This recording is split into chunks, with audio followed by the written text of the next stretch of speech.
Chapter 50. Sun Jiao Temple solved the problem and said in a shrill voice, "Your Highness, the country's affairs are not to be trifled with. If we report the truth, His Majesty will definitely stand up for Your Highness.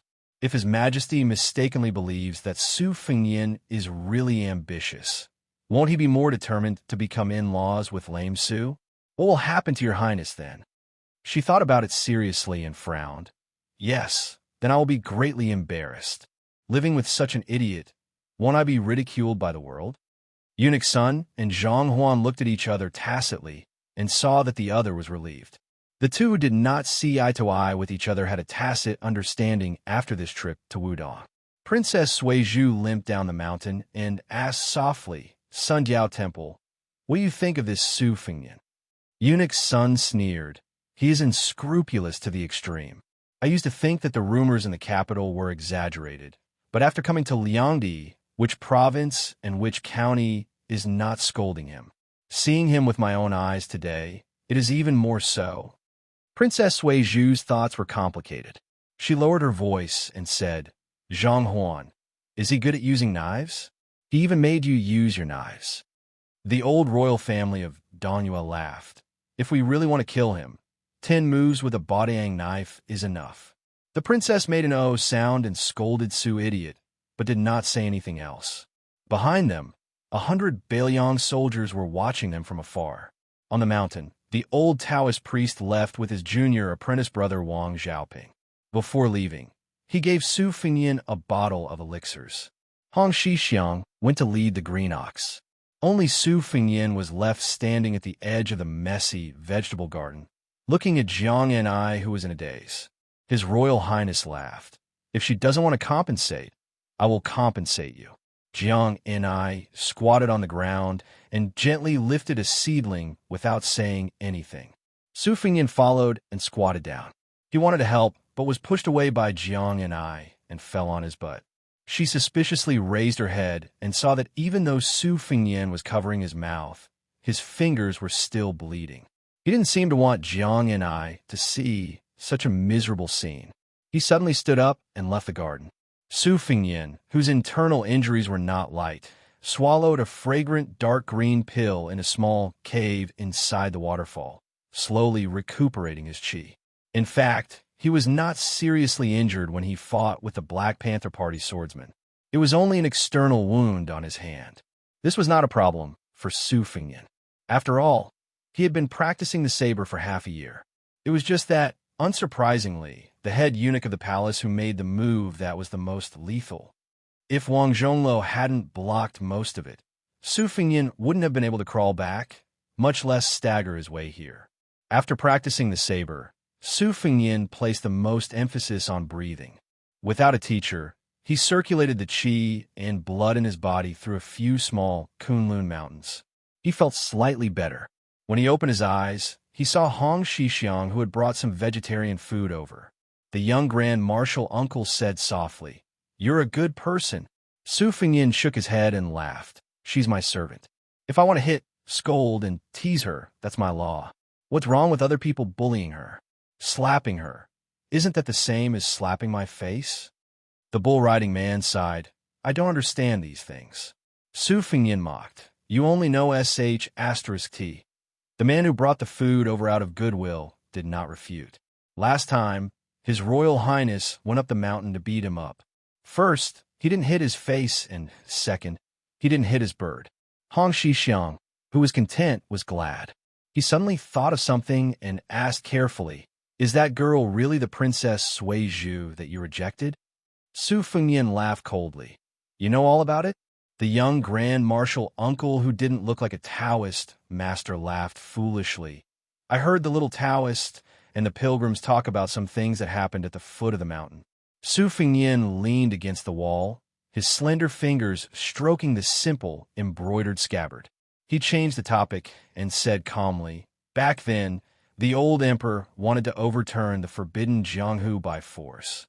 He wanted all the martial artists in the country to willingly kneel at the feet of the emperor and be obedient dogs. However, some of the vassal kings said that they were sick. Some of them said that it was inappropriate, and some of them said that it was righteous or because of benefits. The generals were also unwilling to be evil people. In the end, who was the one who carried the world's infamy? It was Su Xiao. That damned cripple had just destroyed Western Shu. With the Su banner, he targeted all the martial artists in the world. Among them, there were many Bailiang soldiers, especially the family roots of some of the generals. At that time, the morale of the army was more chaotic than any other time. Before the Bailiang army even started the war, there were already 20,000 veteran soldiers who resigned and returned home. There were also countless fierce generals from Jianghu who resented Su Xiao and transferred to other armies. Did Su Xiao ever complain? Hong Xixiang didn't find it strange that His Royal Highness called his father Lame Su. He heard that His Royal Highness would even use a broom to hunt down the Great Pillar State. The young Grand Marshal uncle didn't understand the things that happened at the foot of the mountain, let alone this strange father and son. Su Fengyin calmly said, later on, the current emperor was dissatisfied with the Shangyin Academy. The academy said that Western Shu couldn't be destroyed because it would harm the dynasty's fortune. The academy also said that the royal family of Western Shu had to be treated well, otherwise it would disappoint the scholars of the world. What could His Majesty do? In the end, he still let Su Xiao take the lead.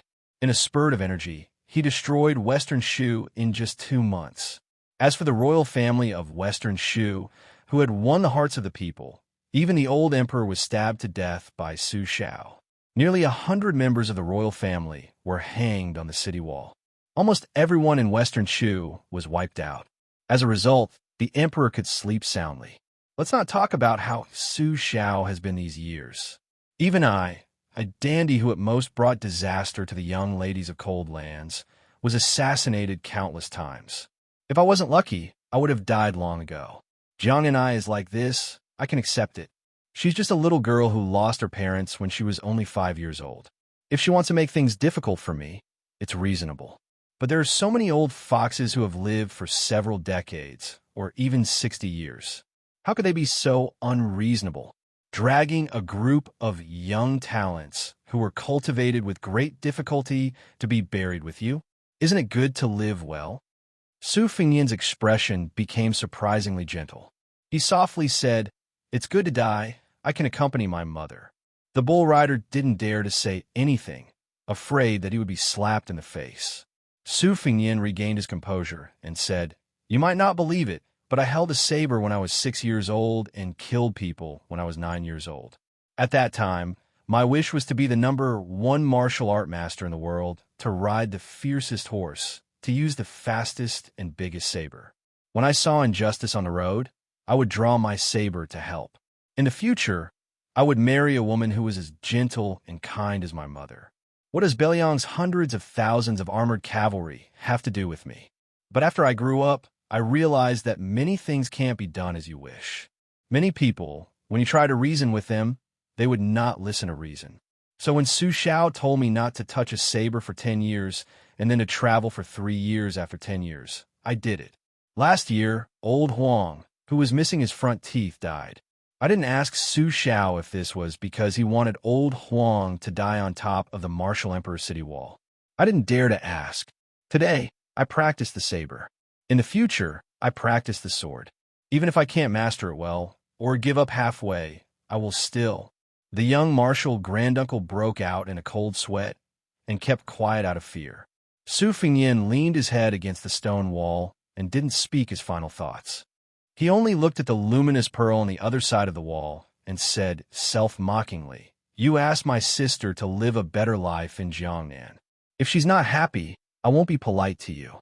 I learned this from everyone in the world." Hong Xixiang said with a bitter face, "But I can't be more reasonable than anyone else."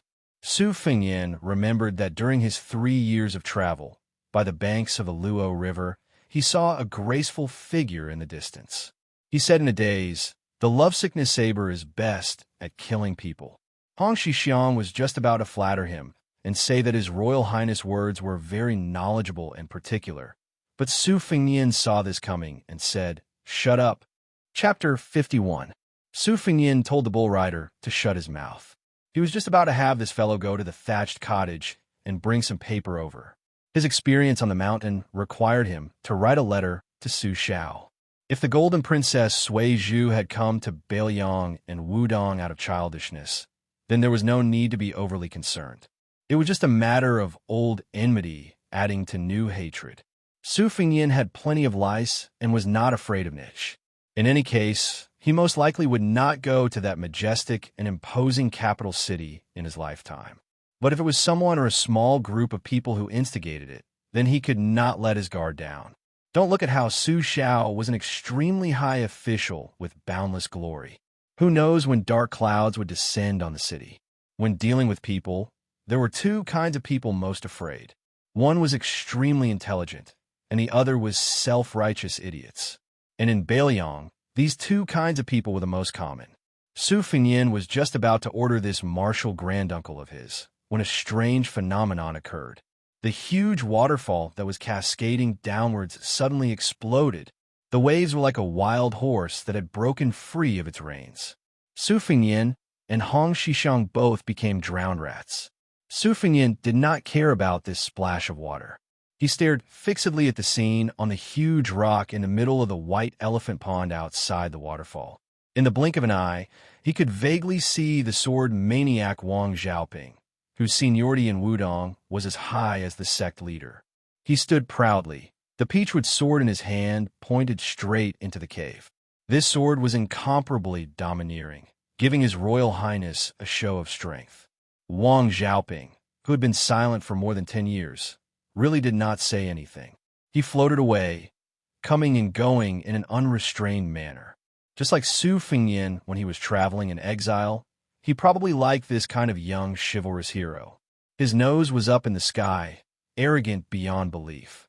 Even when crossing a river, he did not want to sit on a small boat and instead wanted to float on the water. The problem was if you float, you can float, but don't splash the water and let the common people on the boat be covered in water. If His Royal Highness were to bump into them, not to mention cheering and rewarding them, he would definitely drag these bastards out and beat them up. He would soak them in water for a few months and see if they still dare to show off in the future. The baffled Su Fengyan glared at Hong Xixiang, who was implicated. The latter said innocently, "Junior brother Wang was born in the year of the ox. That's why he has such a stubborn temper. He used to practice his sword here, so he's probably a little annoyed." His Royal Highness was magnanimous enough to not lower himself to senior brother Wang's level. His Royal Highness will become the #1 saber master in the future, and he will become the #1 saber master in the world. He will become a legend in Wudong. Su Fengyan ordered unhappily, "Go to the hut and get me some paper and ink." Hong Xixiang eagerly ran off to carry the things. Su Fengyan opened the food box. He had just picked up the bowl and was about to use the chopsticks to pick up a mouthful of dried bamboo shoots and vegetables when he spat out a mouthful of blood into the bowl.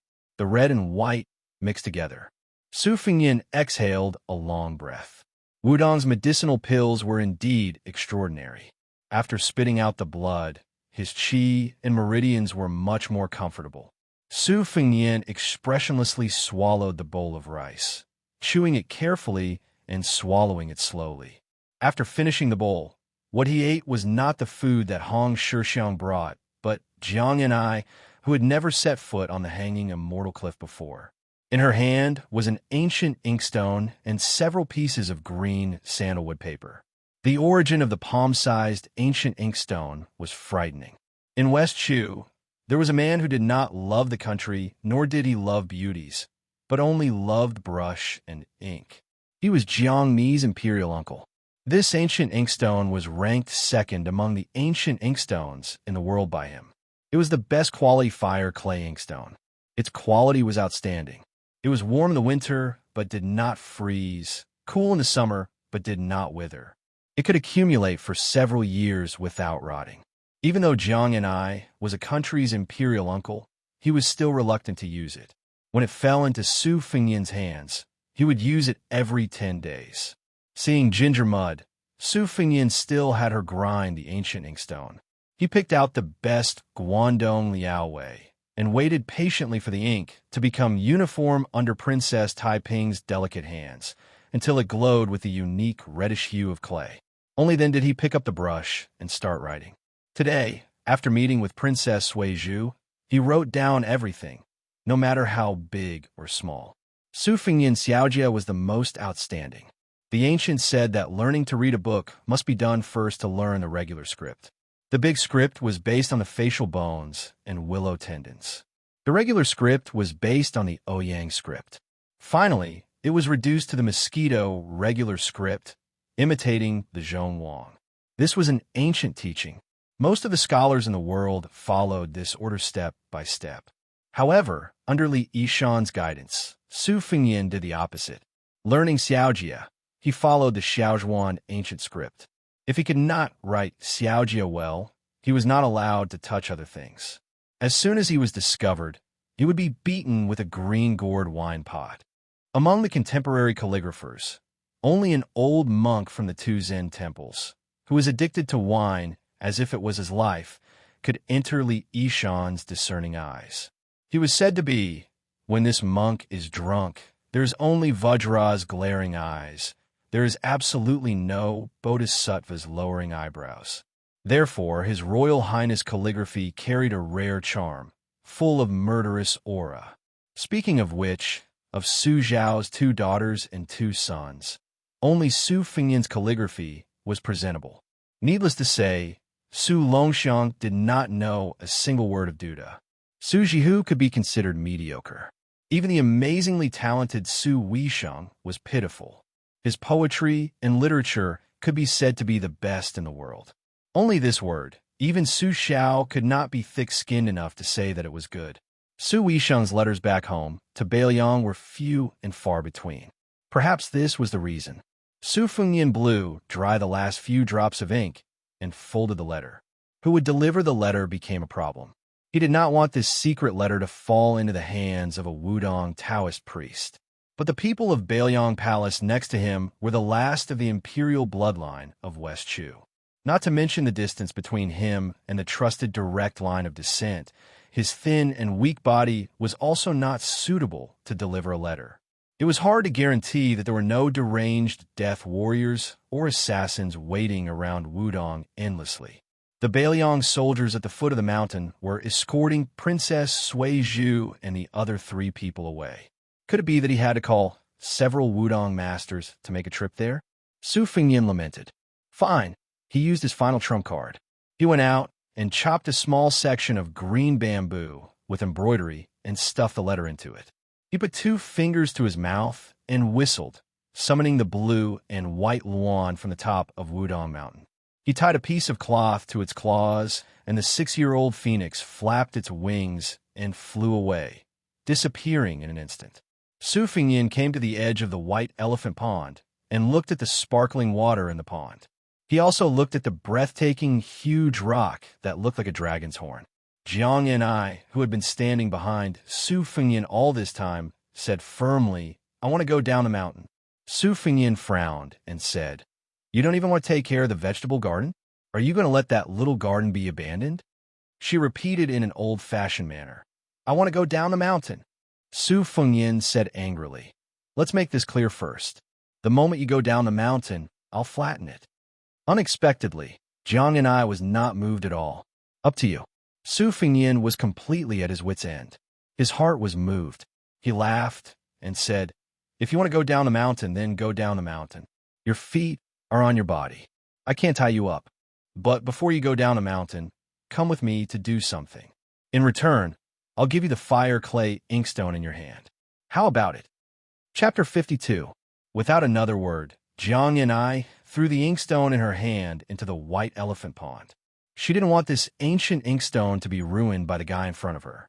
The reason why she cared so much about it was that it had become a demon in her heart.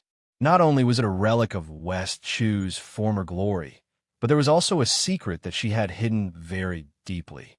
In Beiliang Palace, there were only 2 people she dared to express her hatred for.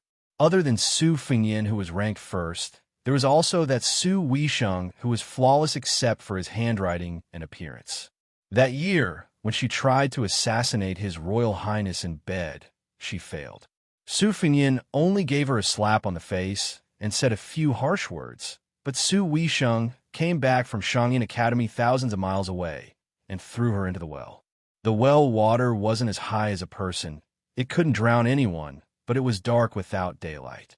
Moreover, the most vicious woman in the world added frost on top of frost and covered her with a slate, making her stay at the bottom of the well for 3 days and 3 nights. After she came out of the well, she accidentally learned that Su Weisheng's calligraphy was terrible.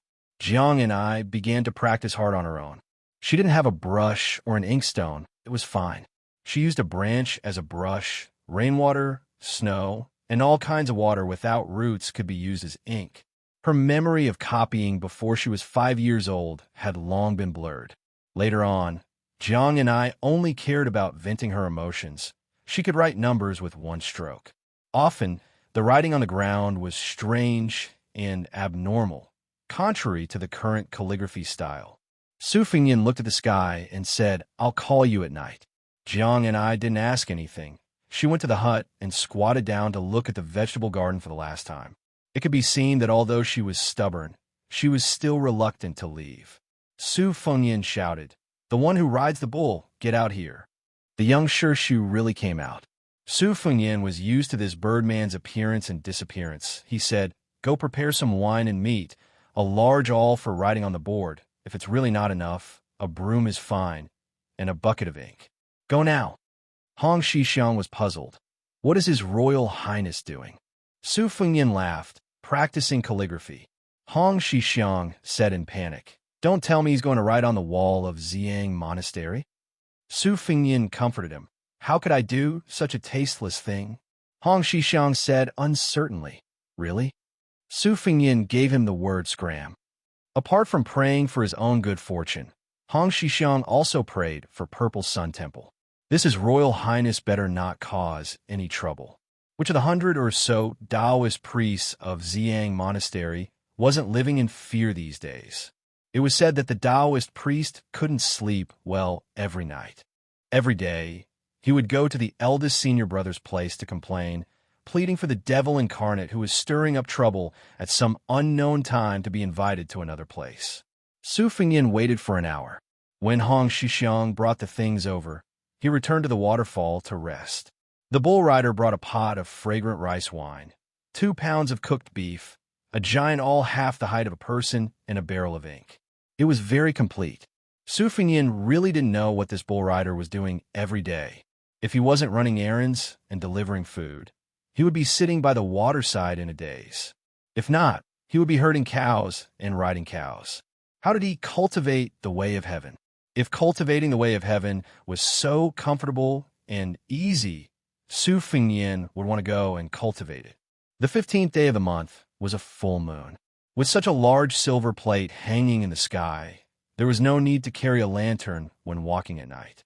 Su Fengyin originally wanted to use a night pearl to illuminate the way, but there was no need for that. He called Jiang and I, who had been staying in the vegetable garden like a clay figurine, and walked towards the peak of the mountain. Xiang Monastery had avoided a calamity, but the pitiful Taishu Temple, the first of Wudong's 36 palaces, was about to suffer.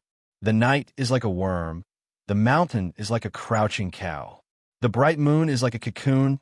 It wraps me and Jiang and I. Su Fengyin's poetic spirit was greatly aroused. He improvised a lame 5-character poem with an uneven rhythm and was immensely proud of himself. This poem is superb. Little clay figurine, what do you think of the moaning poems of the scholars of Liangzhou? Almost all of the heavy objects were carried by her. Jiang and I, who was on her back, didn't even have the time to change her expression. Su Fengyin brought Jiang and I up the steps, heading straight for the Taishu Temple at the peak of Big Lotus Peak. There was a white jade plaza, the most suitable place to write and paint. Which scholar would dare to use a large awl to write the characters fighting in front of Wudong's Taishu Temple? Only His Royal Highness. This was a true hedonist. In an evil village, he only knew how to bully men and tyrannize women, climbing walls and looking at red apricots. He was too petty. Arriving in front of the Taishu Temple, the mountain breeze brushed against his face, cooling his body. Su Fengnian had Jiang and I place the things on the steps. He tore off a piece of beef and sat down, thinking about how to write. Regular script, running script, or the cursive script that he secretly practiced? Should be the Futu Temple Monolith, Huangzhou Cold Food Calligraphy, or Urgent Calligraphy. Compared to regular script, Su Fengnian was actually more fond of cursive script, unrestrained and unrestrained. However, Li Yishan said that his skill was not enough and that he was far from the level where success would follow naturally. He did not allow His Royal Highness to touch it, which was a regrettable matter. The roof of the Taishu Temple's main hall was paved with peacock blue glazed tiles. The three ridges hung down from the roof, with yellow and green as the main hall's decorative carvings. The large eaves were flying upwards, the world-famous staging corner eaves. Su Fengnian got up and picked up the large awl and dipped it into the water bucket. He shook it a bit, but still couldn't think of what to write. When it was time to write, he regretted not having enough books, but when it was time to write, he regretted being lazy. The ancients did not deceive him. Su Fengnian held the large brush and sighed again and again. In the end, he decided to drink a few mouthfuls of wine. Perhaps he could write something good with the wine. When he turned around, he was stunned. Jiang and I had already raised her head and gulped down a large mouthful of wine. She, who had never drunk wine before, immediately flushed red, just like the peach blossoms in the West Shu Palace. It was rumored that the West Shu Emperor doted on Princess Taiping to the extreme. The little princess asked the peach blossoms in the courtyard how heavy they were. Su Fengnian sighed quietly and dipped the large brush into the ink bucket. Today, he wanted to see her calligraphy. Although the present world's cursive script was far from Li Chao, it was still what his master Li Yishan called Zhang Chao. It was far from Li Yishan's realm of removing all rules. Writing until the end is illiterate. There were only a few people in the world, such as the strange monk in the two Zen temples, who could be like what scholarly Yishan said: joys and sorrows, riches and honor, poverty and poverty, yearning, intoxication, injustice, resentment. Only when the heart moves and the words become one with heaven and earth. Jiang and I walked shakily towards the large ink bucket. After holding it with both hands, she walked to the center of the square and began to write. At that time, Su Fengnian knew that when she smiled, the scenery was moving. When she was sad and wanted to cry but did not cry, it was even more moving. The brush in her arms moved like a dragon.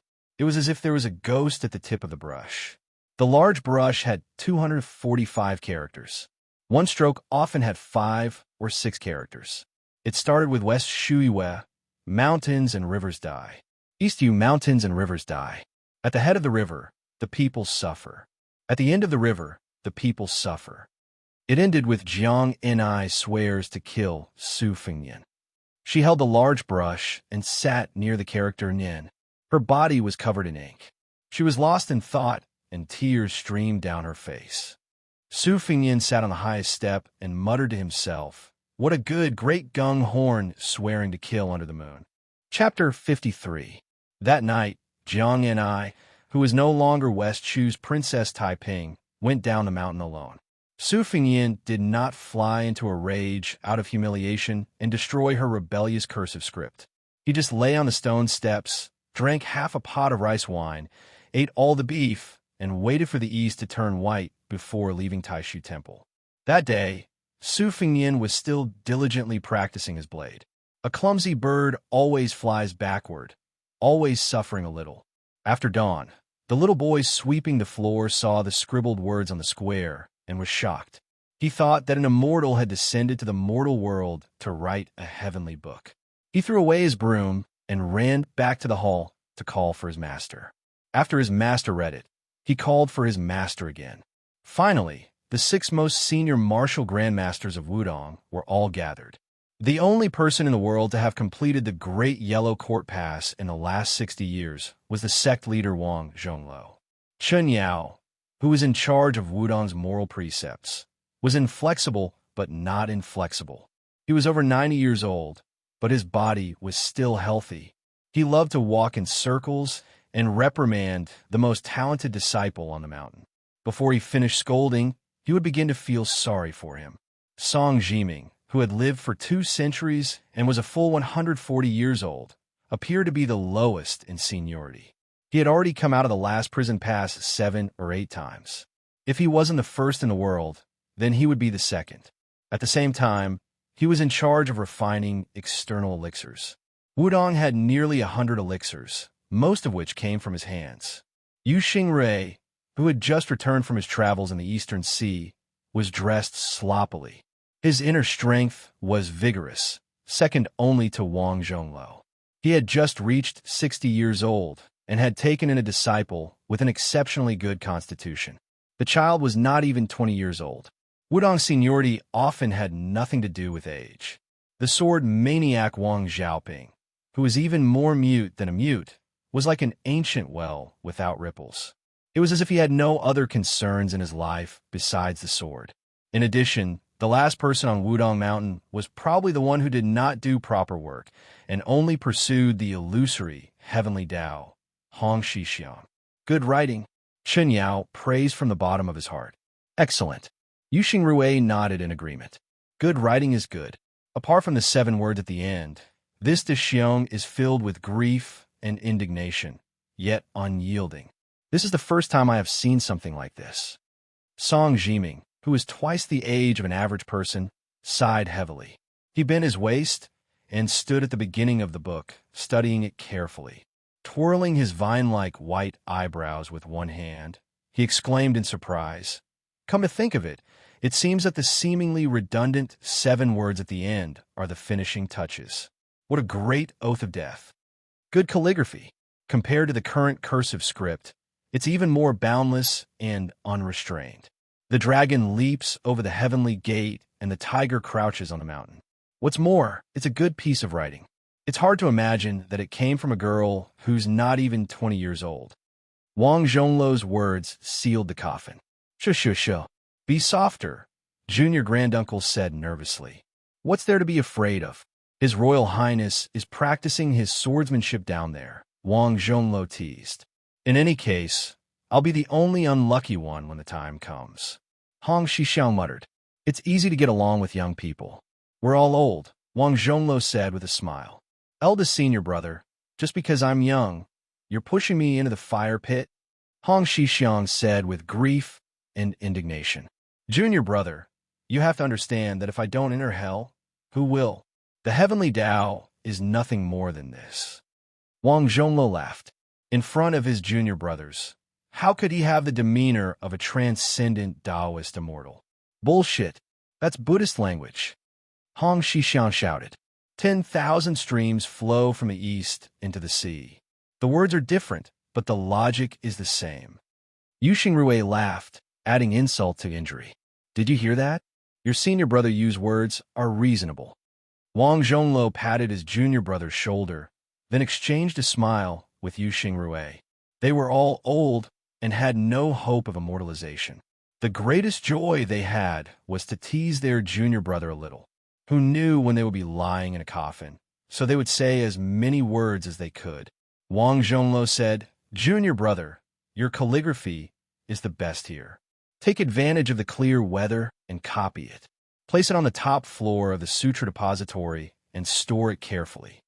Hong Shixiang rolled his eyes. "If I don't write it, if His Royal Highness finds out, I'll lose a layer of skin." Wang Zhongluo laughed. "At most, you won't copy the last 7 words. What's there to be afraid of?" Hong Shixiang muttered. "In any case, the one who gets beaten up won't be eldest senior brother." Wang Xiaoping, who had not spoken for 16 years, stood still for a long time. Finally, he said hoarsely, "There's sword intent in the words." The 4 older senior brothers looked at each other. Then they all smiled knowingly. Hong Shixiang, who had not heard his 6 senior brothers speak ever since he came up the mountain, said in despair, "I'll write it." 3 days later, thunder boomed loudly. Su Fingyin came to the Great Void Temple again with an oil paper umbrella. After the rain, there was only darkness on the ground. The rain gradually became heavier. The raindrops poured down on the umbrella and made a pitter-patter sound. He saw a thin figure carrying a peach wood sword come to the square and stand in the other corner. Su Fengnian did not know if the white-haired old man had left Bailiang Palace or not. Otherwise, he could have called him over to fight with this sword maniac. After the life-or-death battle with the Dongyue swordsman, it was different to watch experts fight. It was no longer just a show. Dispelling this tempting idea, Su Fengnian turned and went down the mountain.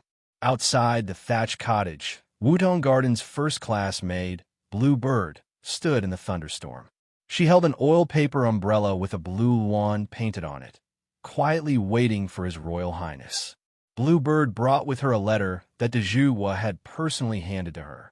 Su Fengnian walked into the room that was filled with secret manuals and almost had no place to stand. The bed, table, and chairs had already been piled up. There was only a clean space in the corner. Unsurprisingly, that was where Jiang and I slept. Su Fengnian sat on a pile of books. He tore a few pages from the tiger cage saber to wipe his face, and then tore a few pages to wipe the rain off his hands. Only then did he open the letter. In the letter, Su Xiao wrote that he had already sent people to the capital to gather information. He did not hide anything. He had begun to prepare to invite a bodhisattva to suppress Eunuch Sunday. In 2 years, he would make Eunuch Sun lose his power.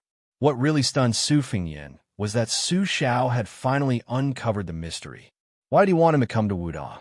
He wanted Wang Zhongluo to transfer his mystic understanding cultivation to him. This was a shady business that defied the heavens.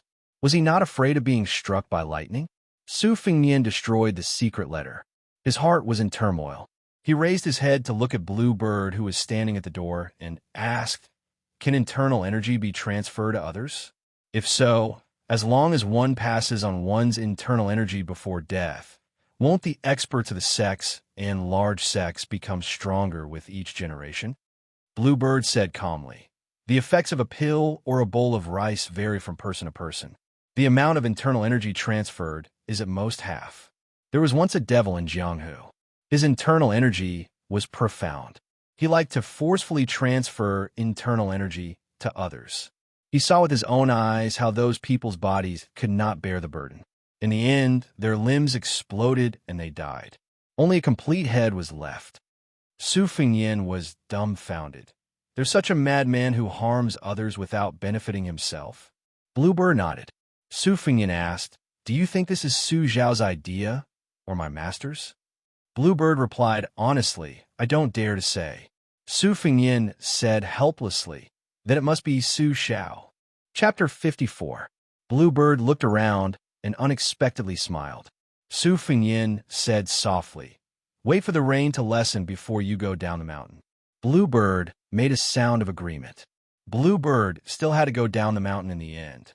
Su Fengnian accompanied her to the Black Tortoise Dongxing Memorial Arch before turning around. Returning to the thatched cottage, Su Fengnian looked at the muddy vegetable garden and chuckled. "If you hate me, why do you have to write it down? If second sister finds out, won't you be looking for a beating again? Girl, you don't remember a good beating." Following that, His Royal Highness continued to immerse himself in practicing his blade.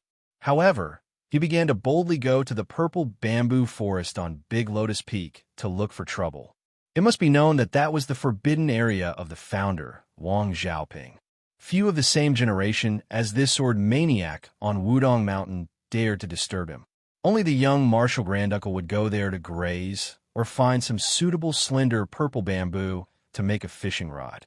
The first time Su Fengnian went to the purple bamboo forest, he was forced out by a sword strike that cut through dozens of purple bamboo trees. The second time, he recklessly took a sword strike and ended up lying on a wooden plank bed for half a month, causing Wudong Mountain to take out a good bottle of high-grade pills. When Su Fengnian was able to split open a waterfall, he visited the purple bamboo forest again. However, after a sword strike, he was forced to withdraw. He still didn't see the sword maniac's face. However, he didn't immediately fall to the ground and couldn't get up. In any case, he was able to stagger back to the thatched cottage.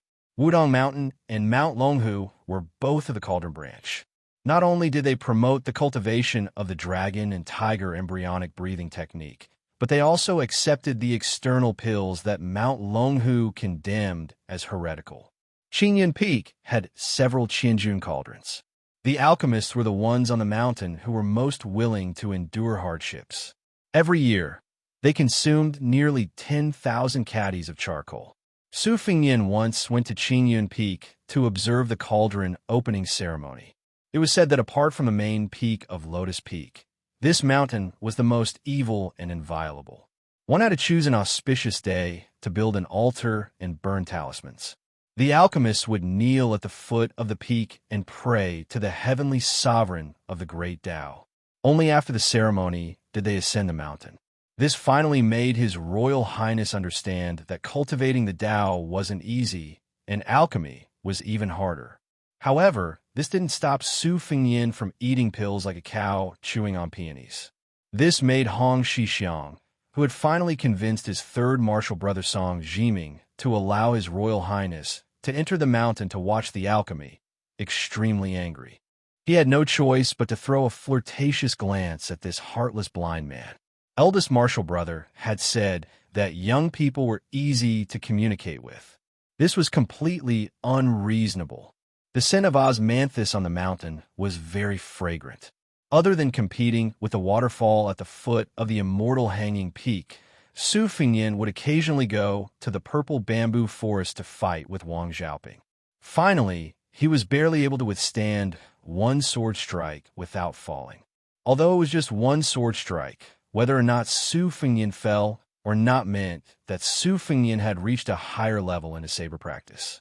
Probably because he suddenly discovered that the number of purple bamboos in the purple bamboo forest had suddenly decreased, the sword fanatic's next sword strike was even more unpredictable. Very few people could have predicted that the notorious His Royal Highness could really stay on Mount Wudong for half a year. Some of the young Taoists who had come into contact with the affairs of the mortal world were guessing whether or not His Royal Highness had hidden a dozen or so beautiful maids on the mountain, or whether or not His Royal Highness was feasting on fish and meat every day. At the same time, the number of times they saw their young martial granduncle decreased. Therefore, there were also young Taoists who spread rumors that His Royal Highness was the reincarnation of a devil and needed the reincarnation of great Emperor Jinwu's young martial granduncle to suppress him. The bull-riding Hong Xixiang turned a deaf ear to the rumors and did not take the initiative to explain anything. When he met a younger Taoist who was younger than him and asked such questions, he would answer with a smile, "His Royal Highness is reading the Cloud Bookcase, 7 Lots, and Taoist Ishu. He is very attentive." If it was someone else who said this, naturally no one would be willing to believe it. But when it came from the martial granduncle's mouth, it was still doubtful.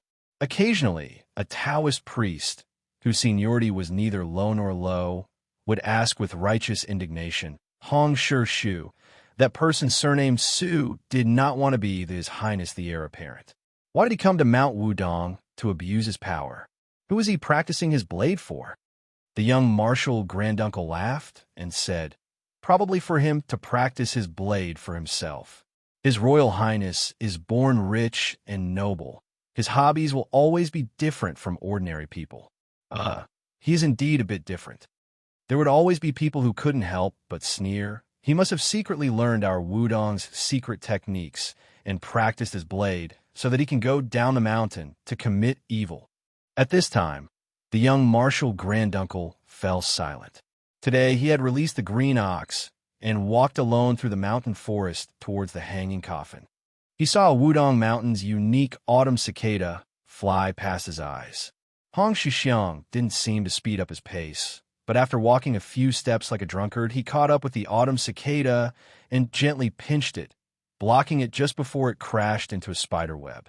The young martial granduncle lowered his head and bent his waist as he walked past the spider web. Only then did he release his 2 fingers and release the autumn cicada. Actually, after this cicada evolved from a larva to an adult, its lifespan was at most 3 months. But Hong Xixiang still saved it, without any reason. He just did a small thing that couldn't be more natural. This martial granduncle, who had been doing small things like this for more than 20 years on the mountain, had always been regarded by everyone as the best candidate to comprehend the way of heaven.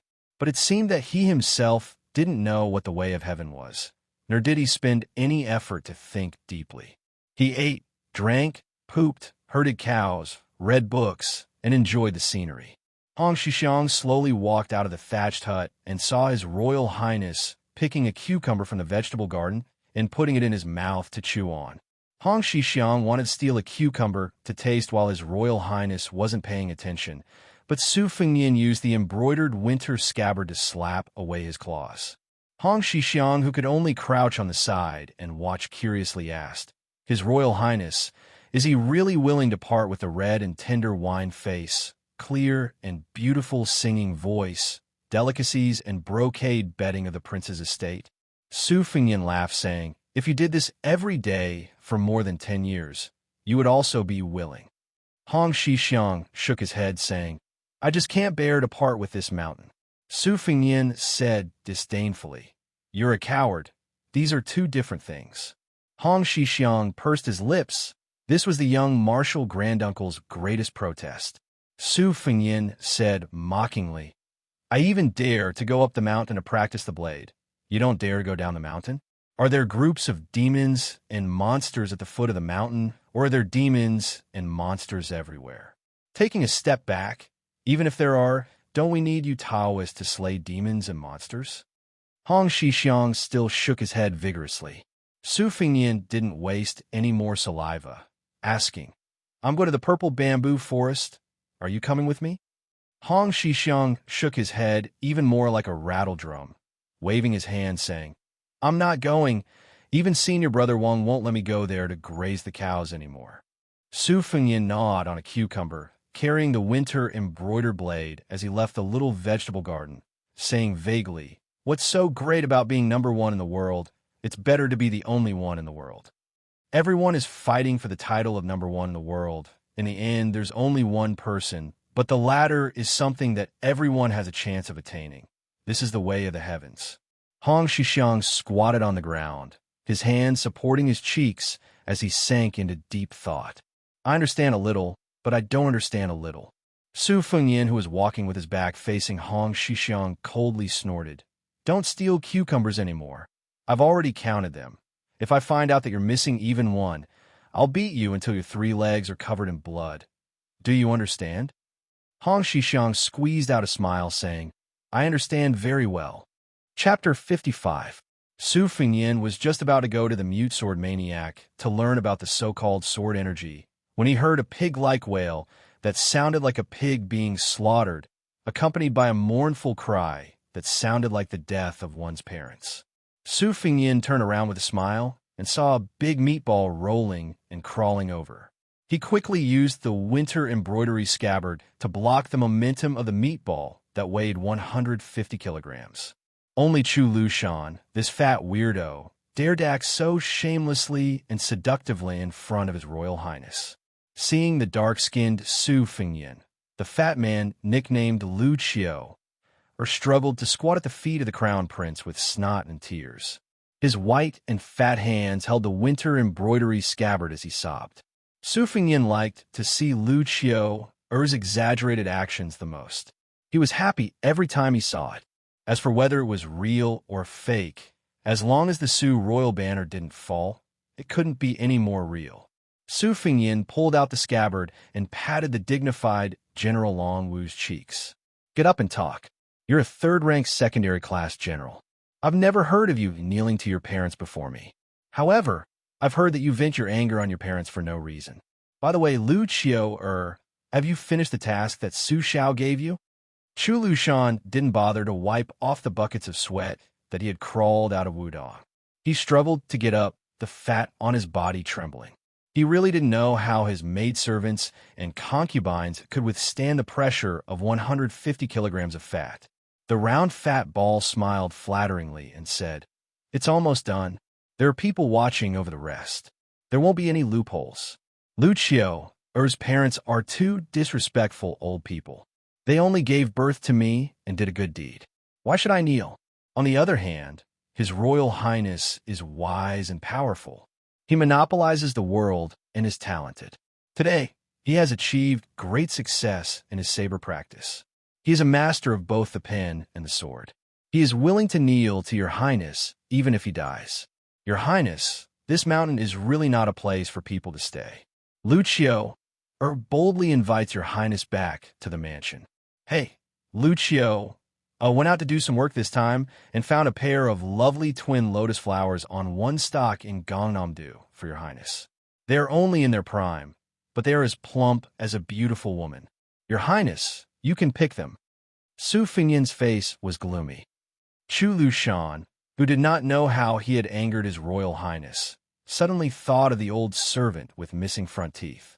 Among the 9 sabers, Sword 2 seemed to be called twin lotus flowers on one stalk. The fat man quickly slapped himself twice. He used a lot of strength and was not careless at all. His whole face was red as braised meat. He said regretfully, "This lowly one deserves to die." Su Fingyan put his arm around Chu Lushan's shoulder and laughed. "Look, the relationship between us brothers has become estranged, hasn't it? I was just trying to scare you, and you took it seriously? You deserve to be slapped." Lucio nodded vigorously and slapped herself twice. The slapping sounds were unusually loud. She had definitely used all the strength she had last night to drink milk. Chu Lushan was notorious in Liangland. He had truly reached the level of innumerable crimes.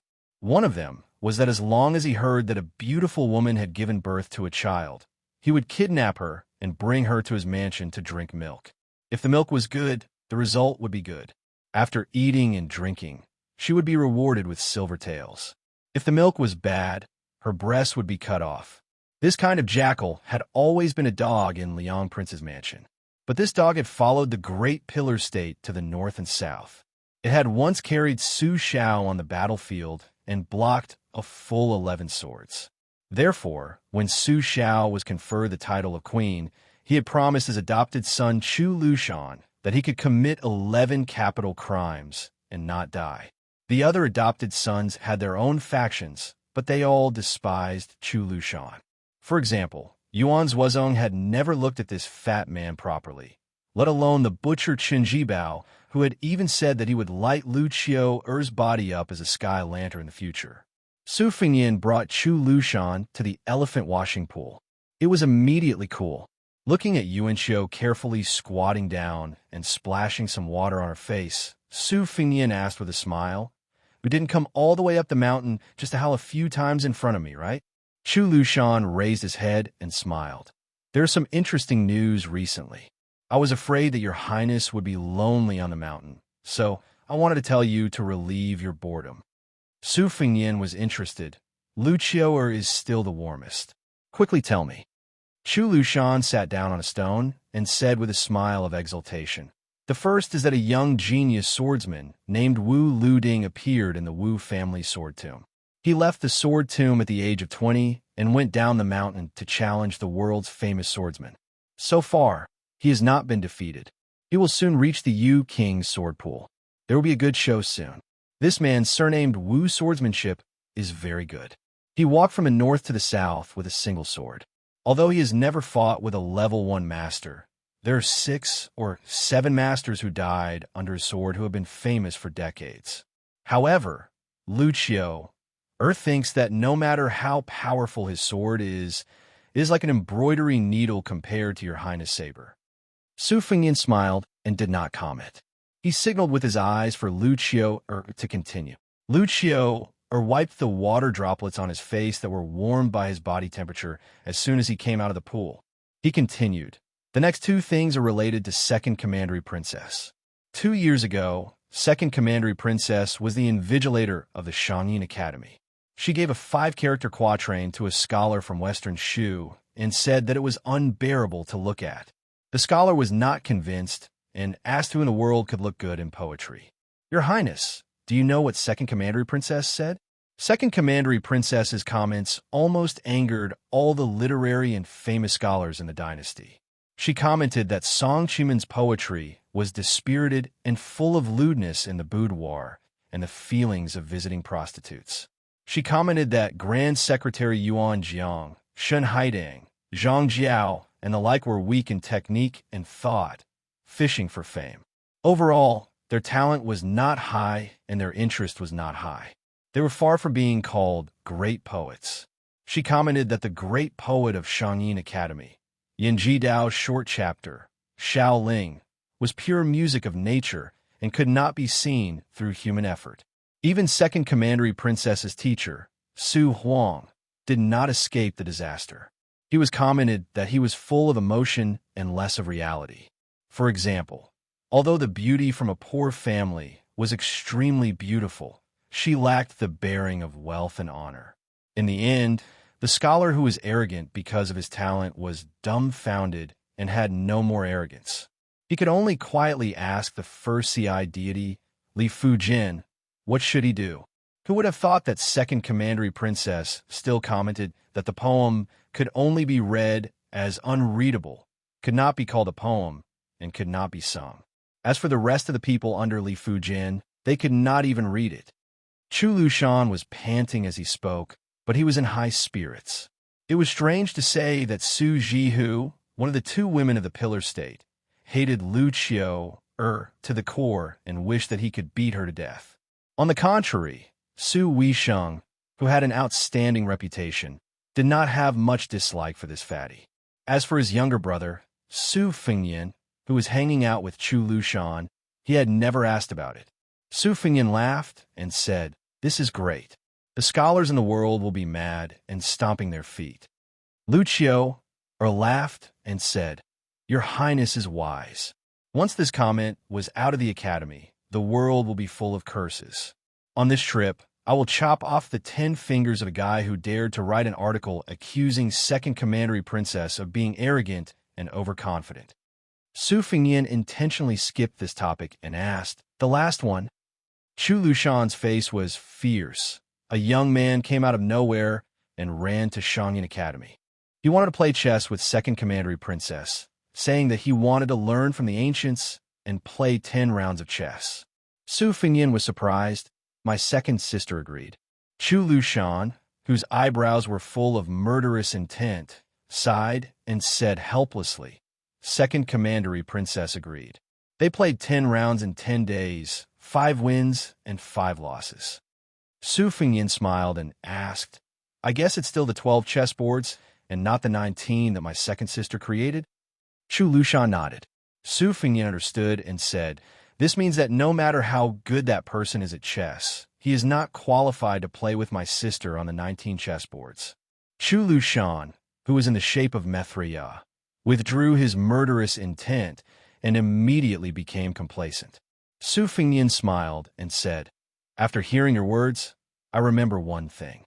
My second sister doesn't like me to practice the knife. I have to go down the mountain and flatter her." Lucio's eyes narrowed into slits, and she seemed to be very happy. Su Fengyan stood up and said, "I still have to practice the knife. When you go down the mountain, go to the vegetable garden and pick 2 cucumbers to try. Fatty, like you can't live without meat. You can only live long if you eat vegetables occasionally." Chu Lushan hurriedly stood up, his face full of gratitude. Su Fengyan took off his clothes and placed the embroidered winter saber on the shore. He jumped into the deep pool like a fish. Chu Lushan picked 2 cucumbers, 1 in each hand, no more and no less. After walking for the time it takes to burn a stick of incense, he met up with the imperial bodyguards and slowly went down the mountain. He went up the mountain by the main road that led to the Black Tortoise Dongxing Memorial Arch. When he went down the mountain, he chose the Southern Divine Path, where pilgrims went up the mountain to offer incense. The path was more than 20 miles long, with peaks like bamboo shoots and rivers like silk.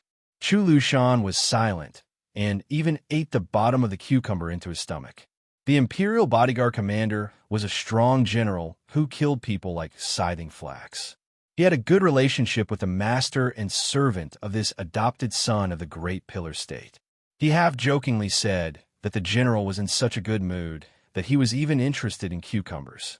Chu Lushan didn't say anything and slapped him.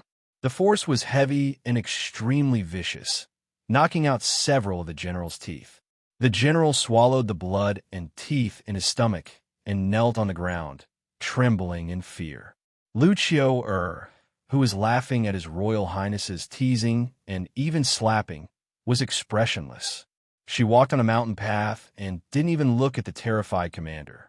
She only looked back at the towering Lotus Peak and said softly, "I'm really not suited to be on a mountain." Chapter 56. Su Fingyin found a large handful of pebbles at the bottom of the lake, threw them on the ground, and then jumped into the deep, bone-chilling lake. He repeated this process repeatedly, and in half a day, he had found more than 40 pebbles. He filtered out half of them and piled them in the cave behind the waterfall. After doing this strange thing, he took his saber and went to the bamboo forest. Although it was called the Purple Bamboo Forest, it was actually mixed with a lot of Phoebe bamboos and abacus bamboos. Tens of thousands of bamboos gathered together to form a sea of bamboos. When the wind blew, the bamboo billowed, full of vitality. Su Fingyin liked to come here to catch some bamboo chickens and zither playing frogs to eat. There was no reason for him not to take advantage of the situation. He heard from the bull rider that when winter came, the winter bamboo shoots here were the most delicious. Su Fingyin did not know if he could survive until that day. Wudong's number one idiot lived in a simple bamboo house in the depths of the sea of bamboos. When he practiced his sword, he liked to walk on the waves above the bamboo forest. The power of his sword was like a wave, truly irresistible. As soon as Su Fingyin entered the bamboo forest, he took out the embroidered winter, always on guard against that sword maniac Wang Xiaoping's inexplicable sword. But today, for some reason, even when Su Fingyin saw the bamboo house, Wang Xiaoping still had not made his move. Su Fingyin's clothes were already soaked through. No wonder His Royal Highness was walking on thin ice. That sword maniac was a real idiot. He did not care about Bailiang's 300,000-strong cavalry, did not care about the great pillar state Su Xiao, and did not care about the 4-character memorial arch at the foot of Mount Wudong. In his heart, there was only the sword. Therefore, every time he only made one move, Su Fingyin had to concentrate all his energy and be careful to deal with it. Wang Xiaoping slowly walked out of the bamboo house and sat on a bamboo chair. He did not carry the shun shoe that was the treasure of the mountain. Su Fingyin returned the embroidered winter to its sheath and walked over to sit on the chair opposite Wang Xiaoping. The sword maniac who did not carry a sword was just a handsome middle-aged uncle with a stiff expression and plain Taoist robe. Wang Xiaoping became a Wudong Taoist very late. It was rumored that before he came to the mountain, he was a rich man's playboy who did not seek an official career. He was infatuated with beauties and swords. After he was hurt, he regarded beauties as a tiger and wolf. In anger, he spent all his family's wealth and joined Wudong. Of Wudong's sword which others could not understand in their lifetime. But of Wudong's of us Wudong. Of Wudong, sword he. Of T sword of Wudong's. Wang's and of the T of. Su Fingyin sat there for a few hours. He only saw the number one fool of Wudong Mountain chewing the tea leaves slowly. Compared to the tea of spring and summer, autumn tea was slightly older. The taste of the tea was bland. It was the first time he saw a person eating it.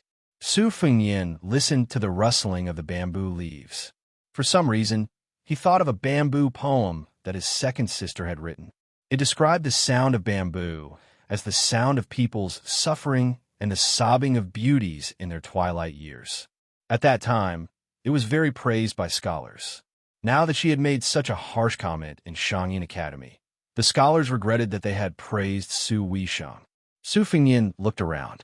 There was only bamboo. He felt bored. Holding the embroidered winter tightly, he got up and left silently. Wang Xiaoping looked at His Royal Highness's back. He seemed to be hesitating whether or not to make a long sword out of bamboo. Su Fingyin left the bamboo forest. His clothes were soaked again. The bamboo forest was indeed not a place for people to stay. Su Fingyin's heart trembled even more when he didn't use his sword. The osmanthus seeds on the mountain had all fallen. Su Fingyin didn't know how many times he had gone up and down the deep pool at the bottom of Xianxia Peak. He didn't leave behind any other places on Mount Wudong with water and lakes. He finally found more than 400 pebbles.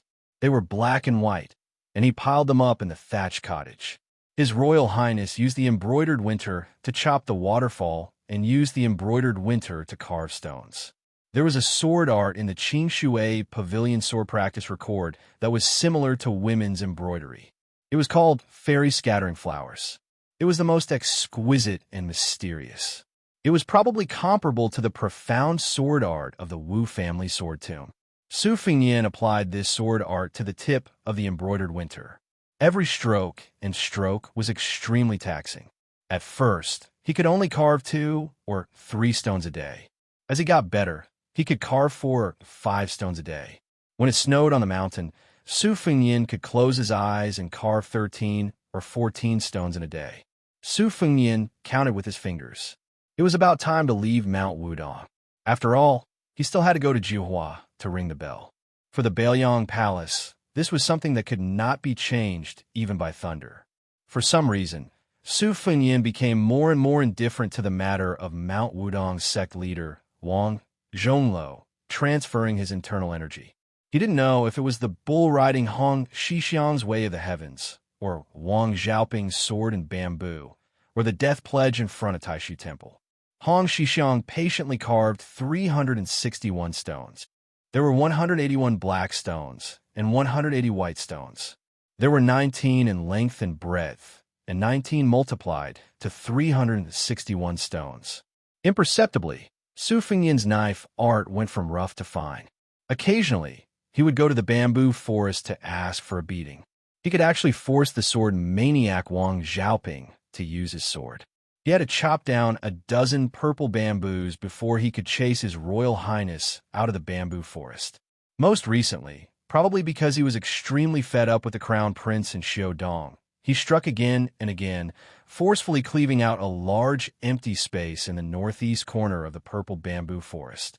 Outside the bamboo building, Wang Zhongluo sat across from the sword maniac. He chewed on the raw tea leaves and asked with a smile, "How's the guiding of qi?" Wang Xiaoping, who had only spoken in front of Taishu Temple, nodded. Wang Zhongluo said, "Every time you strike with your sword, you chase Su Fengnian's knife art and qi to one place. The green water pavilion is hidden in the dark, concealing the sword formula. You can clear your mind and guide it." I never thought that Su Fengnian would use his knife art to carve the chess pieces. He accidentally obtained the essence of the Jiazi sword practice manual. Moreover, he learned the tortoise breathing technique from an unknown master. He practiced his knife art at the bottom of the deep pool at the foot of the peak. It's different from my Mount Wudong's mantra. I originally thought that my great yellow courtyard would at most give this His Royal Highness 30 to 40%. Now, it seems that even 50 to 60% is not impossible. The sword maniac's face was filled with anger. The peachwood sword Shintu, which had been placed horizontally on the bamboo table, jumped up without warning. Wang Zhongluo stretched out his hand and lightly brushed the table. The ancient sword Shintu returned to silence. He smiled and said, "Idiot, with your impetuous temperament, how can you help Wudong surpass the foundation of the Wu family sword tomb that has been accumulated for more than 10 generations?" Wang Xiaoping smiled. He picked up a handful of emerald green tea leaves from the bamboo basin and chewed them in large mouthfuls. Wang Zhongluo joked, "Do you really have the heart to let your little shitty carry the heavenly Tao of martial arts alone? In the end, Shixiang is only a young man who hasn't even reached 30. Aren't you afraid of tiring him out? Among us seniors who only have age but not comprehension, you are the closest to the heavenly Tao. Therefore, don't look at your unpleasant expression when you talk about Shixiang. I know that among the seniors, you think the most highly of this little shitty. Therefore, when His Royal Highness leaves the mountain, you have to be more diligent. Carry the burden and learn from Wu Lu Ding of the Wu family's sword tomb. Walk around the East China Sea, the South China Sea, Baiyang, and the Western barbarians. Walk around, and maybe your sword Tao will be completed. Sitting down and discussing the Tao is not a good way to put it." Wudong's #1 idiot nodded. His gaze was lonely as he looked at this senior apprentice brother who spoke so casually. Wang Zhongluo saw this gaze and laughed heartily. It's just a small yellow court. Compared to Wudong's 1,000-year plan, what is it? Sword maniac Wang Xiaoping shook his head. He probably wanted to say that this yellow court was not small. Wang Zhonglou ignored this and chuckled. I had Xianxia secretly hide a few chess pieces. At this time, His Royal Highness probably couldn't find our little shitty. He could only bitterly go to the bottom of the pond to look for stones. I have to hurry. The sword maniac subconsciously reached out to grab the peachwood sword. The Wudong sect leader shook his head. He slowly got up and walked out of the purple bamboo forest. Wang Xiaoping sat in front of the bamboo building in a daze. He turned around and slashed down the bamboo building. Chapter 57. An expert would pay attention to qi, a dynasty would have its luck, and a sect would have its atmosphere. There were 3 sects in the world. Mount Longhu was highly regarded by the Liang dynasty and had been the leader of the orthodoxy for hundreds of years. Each of the 4 celestial masters was more profound than the other. Mount Longhu produced many geniuses, and almost every generation there would be 1 or 2 geniuses who had the potential to become the sect leader. In the last 100 years, there was Guhong, who wrote the Tai Chi Jindan, who denounced external alchemy as a heretical school. She wrote a voluminous 200,000 incantations, pointing the spearhead at Wudong, criticizing Wudong's Danding Pai until it was completely black and blue. 50 years ago, there was Qi Xuanjin who single-handedly slaughtered 6 demon sect protectors. It was a pity that until the demon-slaying platform of Mount Longhu, this Shinran was never able to compete with Wang Xianji. Otherwise, the title of number 1 wouldn't be empty. 30 years ago, there was a celestial master protector who was proficient in internal alchemy. He forcibly extended the old emperor's lifespan by 15 years. It was rumored that this was a method of exchanging one's life for another. This celestial master, who once said in his prime that he would live for 60 years, passed away before reaching 70. However, he brought 100 years of glory to Mount Longhu. 10 years ago, there was a debate between Buddhism and Taoism that lasted 100 days. In the end, it was decided by an unknown Taoist from Mount Longhu. His eloquence was brilliant, and his teachings were exquisite. The 2 Zen temples who had victory in their grasp could only admit defeat. As for Wudong, it seemed that in the last 100 years, there wasn't anyone or anything worth mentioning. Where did the grand atmosphere come from? If Wang Zhonglou hadn't cultivated the great yellow courtyard, this mountain would have been forgotten by the world except for the devout Baoyang pilgrims. There are still big and small lotus peaks, jade pillars, and the black tortoise. Today, Hong Shixiang was concocting pills with the oldest senior on the mountain, Song Jiming. However, it wasn't the Blue Cloud Peak with the largest pill furnace in the world, but rather the Little Lotus Peak. The bronze furnace was only half the height of a person, and it didn't consume much charcoal, sulfur, or Dan stones. They didn't pick a good day, didn't build an altar or draw scrolls, and didn't set up any treasured swords or ancient mirrors to ward off evil spirits. From an outsider's point of view, it didn't look like they were concocting pills at all. But Song Jiming was extremely nervous, 100 times more so than when he was on the Blue Cloud Peak. He squatted on the ground and personally controlled the fire, not even noticing that his 2 strands of white eyebrows were drooping to the ground. At Song Jiming's age, he had concocted countless pills, and many of them were sent to the hands of high officials and dignitaries through various channels, even to the imperial relatives in the capital.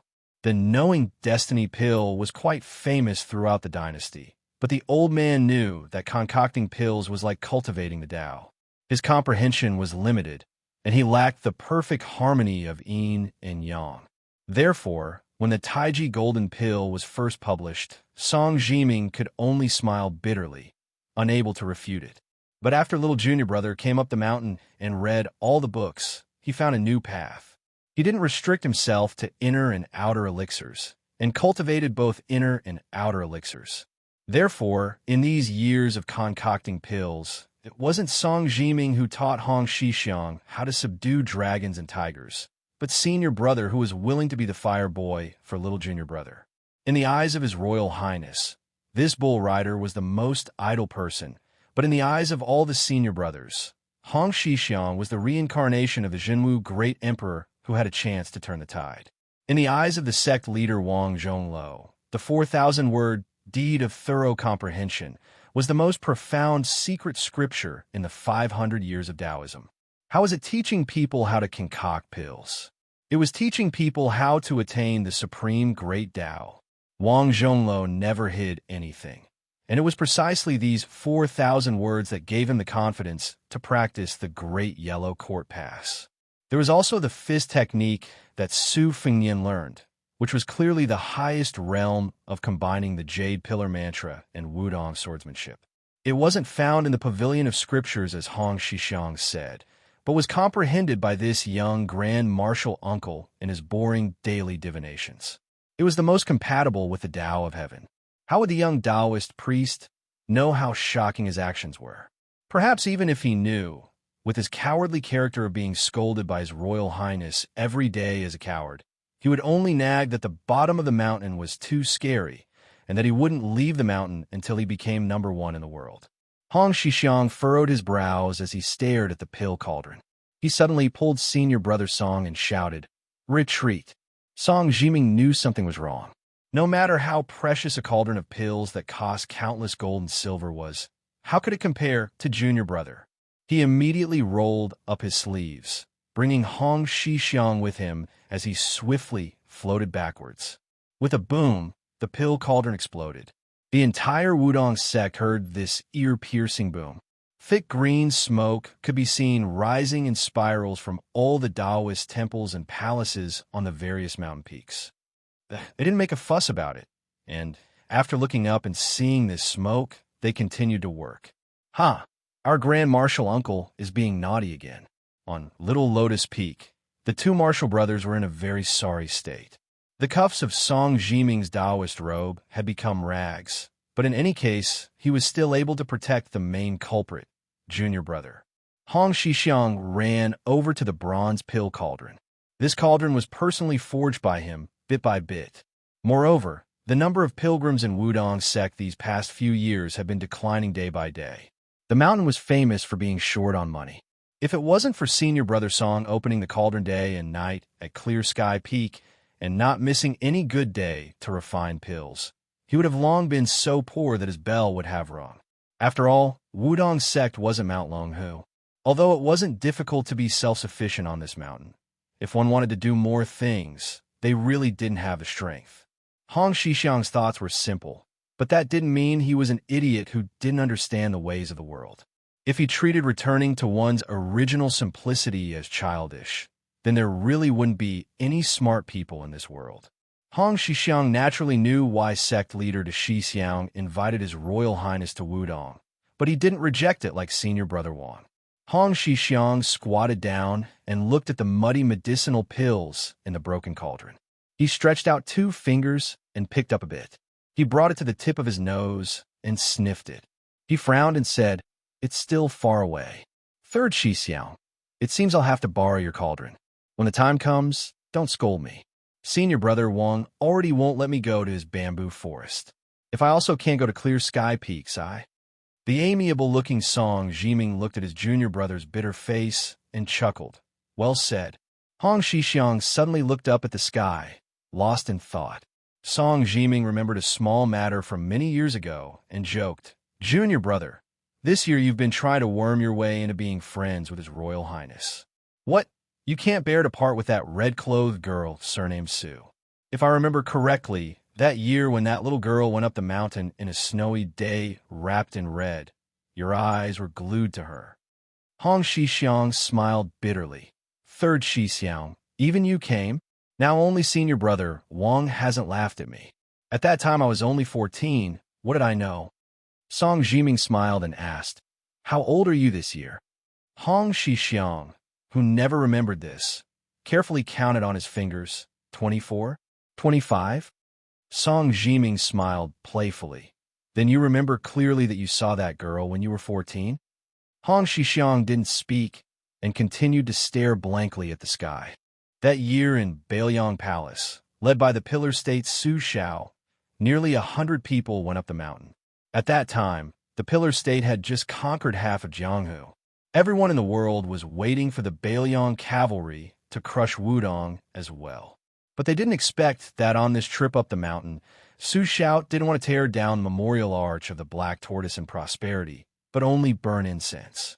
From a small group of people he brought to Wudong, it was clear that the eldest daughter, Su Jihu, had just grown up. The second daughter, Su Weisheng, whose poetry and literary talent had begun to shake the world, Su Fingyan, who had an inexplicable yin qi, and Su Longxiang, who had always been simple-minded.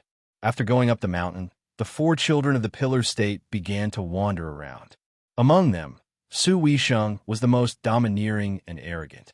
She carved the words "banished to 3,000 li" on the back of the Jinwu Great Emperor statue.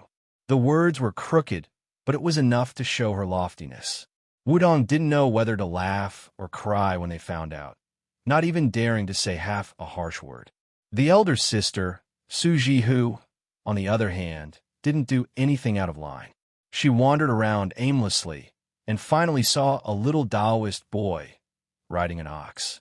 The first thing she said upon meeting him was, "Hey, little Taoist boy, how old are you?" The little Taoist boy on the back of the green ox thought for a long time with a red face. By the time he was sure of his age, the exceptionally eye-catching red-clothed girl in the snow had already walked away impatiently. Only Hong Shixiang, who was already the youngest martial granduncle of Wudong at that time, was left behind. He muttered, 14. The second time they met, she was about to get married thousands of li away in Jiangnan. The red-crowned crane circled in the sky. It was a paradise on earth.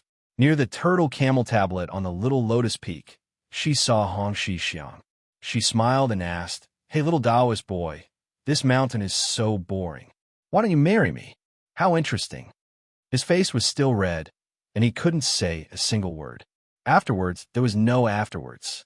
They never saw each other again. He only knew that her name was Su Jihu, and that she liked to wear a dazzling red dress. In the end, he only heard her mutter to herself one day, "I really want to ride a yellow crane." Hong Shixiang once again pinched his fingers. He made an exception and counted twice a day. He was counting whether or not he could leave the mountain in this lifetime. He was counting whether or not he could ride a crane down to Jiangnan. He didn't know that if he could leave the mountain in such a way that no one before or after him could do so, he would definitely be treated as an immortal. The peak of Wudong Mountain was shrouded in dark clouds. One could faintly hear the sound of thunder. Hong Shixiang suddenly raised his head and stood up, looking in the direction of the hanging immortal peak. Chapter 58. On the little lotus peak, Song Jiming discovered that his second martial brother Chen Yao, fourth martial brother Yu Xingrui, and fifth martial brother Wang Xiaoping, who were in charge of the Tao of virtue and purity, had all gathered behind him, together with his junior martial brother Hong Shixiang. They looked in the direction of the hanging immortal coffin. They saw a man riding an ox madly galloping towards the tortoise camel tablet. With a single leap, he stood on top of the tablet, his 10 fingers moving in a daze. Although his junior martial brother was unable to remember his own age, his attainments in the art of divination were profound. He was thoroughly familiar with the 4 classics of the Book of Changes and had mastered them through a comprehensive study. In the field of divination, he was far superior to his senior martial brothers of the same generation. Even the headmaster of the previous generation, who had divined that the black tortoise would prosper for 500 years, admitted his inferiority. Sweat seeped out of Hong Shixiang's forehead as he fell onto the tablet. The group of senior apprentice brothers also became nervous. Yu Xingrui stood under the tortoise camel tablet and carefully asked, "Is there a change?" Hong Shixiang wiped his sweat and smiled evilly. "There's no mistake about it. It's just that this thunderstorm is smaller than I expected. It's not enough to scare those sneaky people from Mount Longhu." Yu Xingrui and the others felt as if a heavy burden had been lifted from their shoulders. They looked at each other and smiled. Their eldest brother had cultivated the great yellow cord and had already spread the word. Their arch-rival, Mount Longhu, naturally wanted to send people over to investigate. They hoped that Wudong's sect was just putting on a show of strength out of desperation, and that their eldest brother had quietly come out of seclusion. The people from Mount Longhu, who had been hiding on Mount Longhu since a long time ago, probably did not think much of it. They thought that Wudong sect's so-called cultivation of the Great Yellow Court was just a publicity stunt. Their youngest brother was so angry that he purposely picked a day like today. It was Wudong sect's Jinwu Demon Subduing Day, which happened once every few decades. The Dahuang Ting Pass, in short, was the formation of the Dahuang Ting Pass in the hut. The tortoise drew qi to the spiritual root, and the qi dynamic resonated with the heaven and earth. Taoist priests were called Zhenren, from the ancient saying in the Dahuang Ting Sutra, "Immortals and Taoist priests are not gods. They accumulate energy and qi and believe it to be true." Only after cultivating the Dahuang Ting Pass could one be considered a Zhenren. Nowadays, people like to call any Taoist priest a Zhenren whenever they saw one. Buddhism and Taoism have been fighting for hundreds of years, but there was one thing that was extremely common, and that was that Buddhism and Taoism came from the world. They cultivated the ways of the world and did not advocate the level of martial arts. Therefore, when Qi Xianxia, who was widely recognized as having boundless supernatural powers, appeared in Longhu Mountain back then, his reputation was like the sun in the sky, but he only subdued demons and exorcised devils, and did not compete with Wang Xinji for fame. A few years ago, Wang Zhongluo broke the Kanglan Sea with one finger, and was listed as one of the top 10 masters by busybodies. Longhu Mountain despised and spurned him, and said a lot of unpleasant things in public and semi-public. Even the immature little Taoist children in Longhu Mountain were reciting a song about the Wudong sect leader. In this regard, Wang Zhongluo did not argue, and did not say anything. After breaking the river and saving the people who fell into the water, he went up the mountain to cultivate the yellow courtyard. Yu Xingrui smiled and asked, "Little junior brother, how much of the yellow courtyard can His Royal Highness achieve?" Hong Xixiang sighed and said, "About 50 to 60%. Yu Xingrui said in shock, "Then doesn't this child's internal energy surpass Wudong's?" Hong Xixiang shook his head and said, "That still needs a long time to digest." Chen Yao said helplessly, "These days, Wudong has spent a lot of effort to expand Su Fengyan's meridians and acupoints, wasting countless medicinal pills. It's like digging a deep pool in his body, and the sect leader senior brother's internal energy is like the waterfall of the hanging immortal peak, rushing down, full to the point of overflowing. Absorbing half of it is already a great fortune. This is also good. Big senior brother can still leave half of the yellow courtyard." Hong Xixiang still shook his head, "Not necessarily." Chen Yao was puzzled. "What do you mean?" Hong Xixiang revealed a secret that the sect leader Wang Zhongluo told him before he went into seclusion. Back then, sect leader senior brother cultivated according to the acupoints of His Royal Highness. So no matter how much of His Royal Highness can accept in the end, big senior brother's yellow courtyard will only disperse. Not a drop will be left. Yu Xingrui's face was pale. He muttered, "What should we do? What should we do?" Chen Yao smiled bitterly. "Why bother sect leader senior brother? No matter how weak our Wudong is, we don't have to be so afraid of that great pillar country." Wang Xiaoping looked at the sky, turned around, and left. Hong Xixiang did not even turn his head. He only said softly, "Little senior brother Wang, don't go to the yellow courtyard peak to find trouble with the Taoists of Mount Longhu. It will ruin your pure heart of the sword. If you don't kill people who don't deserve to be killed, once an exception is made, the Shinda sword will be entangled by the inner demon, overshadowing the Xinji sword will, in this life, little senior brother Wang will gradually drift away from the path of the sword. The harder you work, the further you will drift away." Wang Xiaoping paused for a moment. It was only a slight pause. Then his heart was free of worries. He still carried the Shinta sword on his back and left. In the elephant washing pool, His Royal Highness, who had pierced into the deep pool to pick pebbles to use as chess pieces, slowly bent down and groped around at the bottom of the pool, except that his speed was slightly slower than walking on land, other than that there was nothing unusual. The pool was 1,000 feet deep. It was even colder than the bottom of the lake in the prince's mansion. Su Fengyan thought that he had only learned how to swim.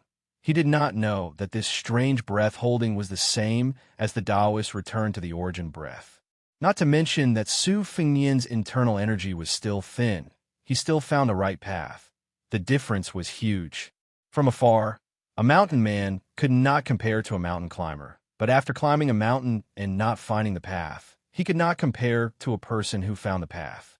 As for the thousands of paths up the mountain, which path to take and which step to reach, it all depended on fate, opportunity, and personal hard work. Su Fengyin picked up a dozen or so smooth pebbles.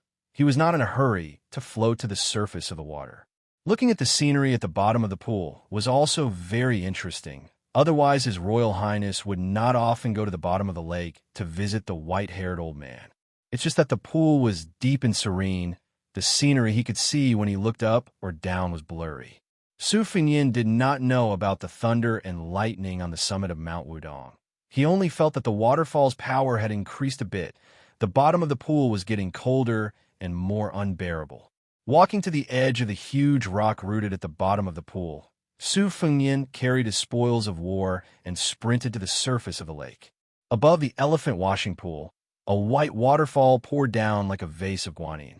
Wudong sect leader Wang Zhongluo flew to the huge rock, bent his knees, and sat down. Looking at the bottom of the pool, he smiled slightly, closing his eyes, gently exhaling, gently inhaling. The mist on the surface of the water rose and diffused. Chapter 59. As the leader of one of the three major Taoist sects in the world, the old Taoist priest did not have many ups and downs in his life. He was born poor and lonely. In order not to starve to death, he was sent to the mountain by his parents at the age of 12. Other than morning and evening classes, he was on duty at the Taishu temple. Every day, he swept the floor until the incense burned out. Day after day, year after year.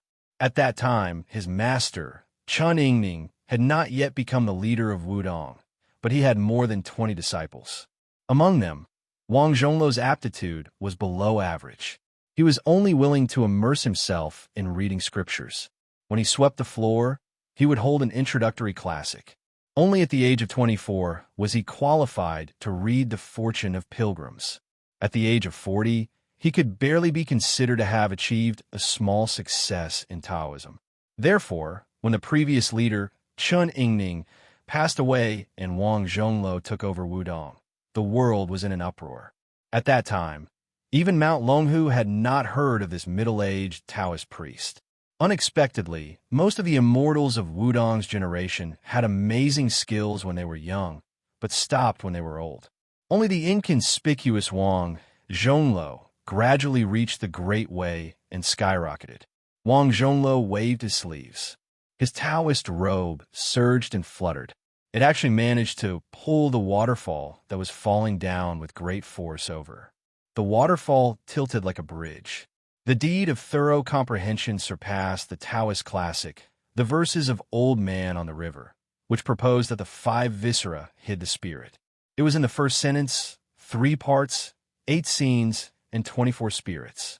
The old immortal breathed into his dantian, closed his eyes, and entered meditation. He was full of spirit. His whole person was like the Taoist immortals described in the classics when they immortalized, shining brightly. Wang Zhongluo was silently reciting. The 5-colored clouds swirled in the evening mist. I closed my eyes and looked at each other. Only then did I know that my body was a paradise. So the yellow court was a blessed land. Yellow robes with purple stripes and dragon and tiger seals. Spirit and life depend on Taishian. 3 breaths, 2 breaths, and 4 qi are connected. The world loves grains and the 5 tastes. Only I eat the taihe, yin yang qi alone. 2 water kings were born from the same school, making people live forever in the 9 heavens. With every sentence, the old Taoist priest spat out a golden aura from his mouth, lingering between heaven and earth. In the end, a total of 81 golden auras wrapped around the main waterfall and crashed into the deep pool together. When Su Fengyin was halfway up, he felt that something was wrong with the lake. First, it was getting colder, then it was boiling hot. So he increased his speed. The most frightening thing was that he could vaguely see a water column in the sky rushing straight at him. Su Fengyin gritted his teeth and went against the flow, But no matter how hard he tried, he could not break through the water dragon and the treacherous golden lake surface. No matter how hard he tried, it was to no avail. The surface of the lake seemed to be covered with a huge lid that weighed 1,000 pounds. It was impossible to lift it with human strength. Su Fengnian's consciousness gradually became blurry. He still held tightly onto the pebble that he was going to use the green water pavilion sword formula to carve a chess piece. In his unconsciousness, he suddenly remembered the words of his second sister, Su Weisheng, who doesn't burn in the furnace of heaven and earth. He also remembered how he almost drowned in the lake when he was young and playful. He also remembered the first time he used a knife to kill someone. Was he going to die? Su Fengnian fainted. The pebbles in his hand fell to the ground. Wang Xiaoping went to Huangding Peak, but did not kill anyone. The three from Mount Longhu tactfully left the mountain. The sword maniac sword was truly terrifying. It wasn't that the three of them didn't have the strength to fight back, but Wang Xiaoping had all the advantages on Mount Wudong. Her chances of winning were too slim. Wang Xiaoping came to the elephant washing pool and sat down with his eyes closed. The peachwood on his knees jumped and buzzed. His Royal Highness was held up by the golden aura. He floated above the waterfall crashing down on his head. Wang Xiaoping did not look. With his temper, he wanted to cut the waterfall in half. This waterfall was his senior brother's lifetime of cultivation. One day and night later, the thunderstorm stopped. The atmosphere on a mountain was fresh. His Royal Highness was carried by Hong Shixiang to the hut. In the middle of his forehead, there was a red date mark. Wang Xiaoping went down the mountain with his sword. Hong Shixiang and Wang Zhongluo came near the tortoise camel tablet. The old Taoist priest looked normal, but Hong Shixiang knew very well that his senior brother was in his twilight years. He had at most 2 or 3 years left. The young martial granduncle said bitterly, "Must Wudong rise like this?" The old Taoist priest said calmly with a smile, "Not necessarily. It's just that whether I cultivate the great yellow courtyard or not, what's the benefit to Wudong? We can't always stand in the latrine and not take a shit. Having me as the Taoist priest is really a big use for a small talent. You have a light personality that goes with the flow. Me doing this can give you a bit of pressure. It's always a good thing. Look, even your little senior brother Wang has gone down the mountain. If nothing goes wrong, with his talent and this trip, he will be able to suppress the Wu family's sword tomb. When the time comes, you'll be on the mountain and he'll be at the foot of the mountain. Let's not talk about our master's black tortoise will rise for 500 years. In any case, we'll have more incense money. You've been wearing this Taoist robe for 7 or 8 years, and you can't even bear to change it. When the time comes, you'll be able to change into a new one."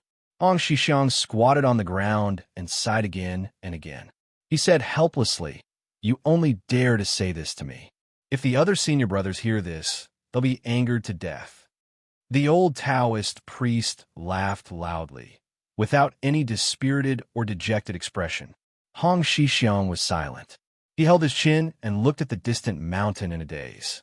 Wang Zhongluo said softly, "Su Fengnian's evil tendencies are strong, but he's not a bad person. I won't say much about your association with him.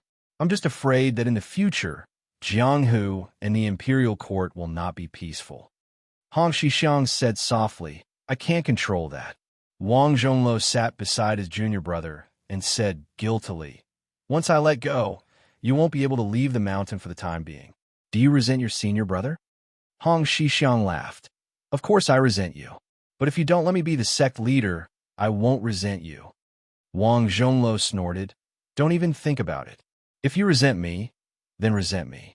When the time comes, I won't be able to see or hear you. Go ahead and resent me." Hong Shixiang shook his head. "Senior brother, can't you act like a sect leader a little?" The old Taoist priest did not agree. He was not those old fellows of Mount Longhu. Everyone below immortals were humans. Seniority and status were all empty things. If one could not uphold virtue and stand up for himself, everything was just an external object that could not be brought into the coffin. Why bother to put on a stern face and look at people for decades? Wang Zhongluo suddenly said softly, "Junior brother, let's have a competition. It's been many years since we've had a competition. It's a competition. Hong Xixiang looked as if he was facing a great enemy. He said nervously, "That's not good, right?" The old sect leader tried to goad him. "You don't dare?" Hong Xixiang said with youthful vigor. "Then let's have a competition." Two of Wudong's most senior Taoist priests were the edge of Little Lotus Peak's cliff, doing a shocking thing. Peeing. The old sect leader sighed. "Back then I peed 10 feet in the wind, but now I'm old and my shoes are wet. I'm old. I'm old. I can't help but admit defeat." Hong Xixiang laughed loudly. "How is it? Farther than you, right?" The old sect leader patted his junior brother's shoulder and said earnestly, "This matter, when Master lost me back then, he told me that if I lose to junior brother one day, I can put down my burden." Hong Xixiang's face was bitter. The old Taoist priest looked into the distance and sighed. "It's not about the height of the mountain. It's a pity that I won't be able to see the day when Wudong prospers." Hong Xixiang nodded and wanted to sneak over to pat his senior brother's shoulder. There was a bit on his hand just now. He had to wipe it clean. Why did his senior brother pat his shoulder? Hong Xixiang was clear about it. The old sect leader skillfully dodged and said angrily, "Your Taoist robe is older than mine. Senior brother's is brand new." Hong Xixiang withdrew his hand and said angrily, "That's too unfair." The Wudong sect leader laughed heartily and left Little Lotus Peak. From afar, he said, "Junior brother, if you really go down the mountain in the future, you have to be more imposing and give your senior brother some face." Chapter 60. When Su Fengyan woke up, he had a splitting headache. He sat up shakily and picked up the bamboo flask from the bedside to drink some spring water. He went to the table to pick up the celadone bottle and poured in the last 2 pills. He drank the cold water from the bamboo flask in one gulp. The headache lessened, and he immediately felt refreshed. He caught a glimpse of the embroidered winter saber lying on top of a pile of secret manuals. He reached out to grab it and heard the saber vibrate with the sound of metal and stone. Only then did he realize that the Xianxia in his body was circulating and nourishing his bones, as if he had endless strength. Su Fengyan subconsciously wanted to pull out the saber, but he suppressed this impulse. When he arrived outside the hut, he saw the bull rider making a fire in front of the stove and cooking a pot of winter bamboo shoots. Su Fengyan asked, "Did you steal those chess pieces of mine?" The young Shishizu pretended to be stupid and said, "I don't know." Su Fengyan frowned. Before he even pulled out his saber to threaten him, the bull rider ran away with a guilty conscience. He had dug out 2 to 3 caddies of winter bamboo shoots with great difficulty, but running for his life was more important. He did not have time to care about the delicious winter bamboo shoots. Su Fengyan walked to the stove and cooked the winter bamboo shoots. He picked up a pair of chopsticks and slowly ate it clean. Only then did he go to the cave under the immortal hanging peak and found a small pile of uncarved pebbles. He must have been the bull rider to make up for his mistake. He smiled and sat down against the wall. Following the superior sword style described in the Green Water Pavilion sword practice record of Jiazi, he used the embroidered winter saber to carve the chess pieces. However, the first strike was too fast, and the hard pebbles were cut in half. Su Fengyan was stunned for a moment. He was no longer in a hurry to use the saber. He sat down cross-legged and meditated, breathing in and out. Along the way, Su Fengyan had already noticed that his 5 senses were unusually sensitive. At this moment, he felt that the divine qi in his body was abundant and clear. He felt a bit of a mysterious empathy for the Taoist chant of breathing in and out is embryonic breathing. Su Fengyan opened his eyes and said to himself, "This is the great yellow courtyard?" The bull rider cautiously appeared at the entrance of the cave and smiled. "This is the great yellow courtyard. His Royal Highness can't be wasted." Su Fengyan mocked himself. What a waste. The one riding the bull shook his head and laughed. "You said that too early." Su Fengyan calmly said, "There are several hundred books in the thatched cottage. If I give them all to Wudong, will you accept them?" The young grandmaster laughed foolishly. "Keep." Su Fengyan laughed and said, "From now on, I will give Wudong Mountain 1,000 taels of gold as incense money every year. Do you dare to accept it?" The one riding the bull thought for a moment and smiled bitterly. I wouldn't dare. Su Fengnian laughed it off and waved his hand, indicating that the bull rider could disappear. Hong Xixiang left the room and walked back in. He said softly, "His Royal Highness, don't hold a grudge against me for stealing your chess piece." Su Fengnian said softly, "Get lost."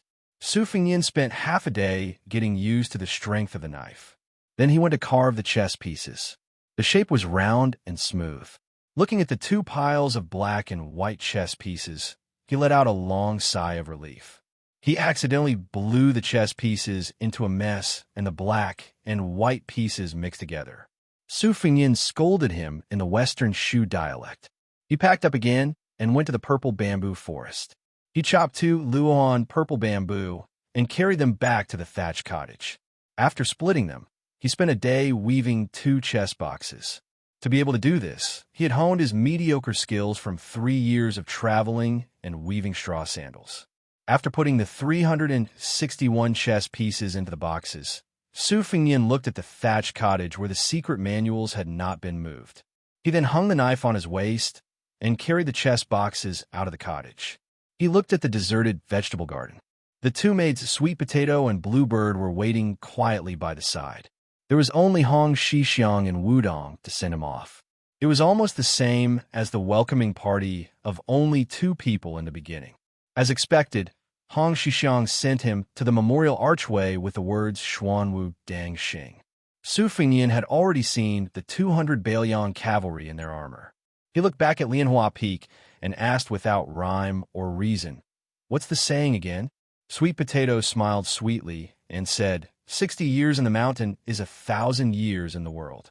Su Fengnian smiled and said, "Has that white fox face in the tide-listening pavilion reached the 3rd floor yet?" Sweet Potato shook her head and said softly, "Not yet. Everyone in Wudong Garden is betting on this. I bet there's still a year and a half left. I bet 6 taels of silver. Green Ant and the others think it will be later." Su Fengnian sat in the carriage and said, "Then I bet 10 taels of silver that white fox face will reach the 3rd floor in a year." Sweet Potato massaged his Royal Highness' shoulders while Su Fengnian leaned against her chest. He opened the chess box and rubbed a chess piece with 2 fingers. He closed his eyes and said softly, "More important." Sweet Potato, whose natural body fragrance would fade in the winter, made a sound of agreement. Her eyes glanced at Bluebird in Wudong Garden, who did not get along with her the most. Bluebird did not say anything.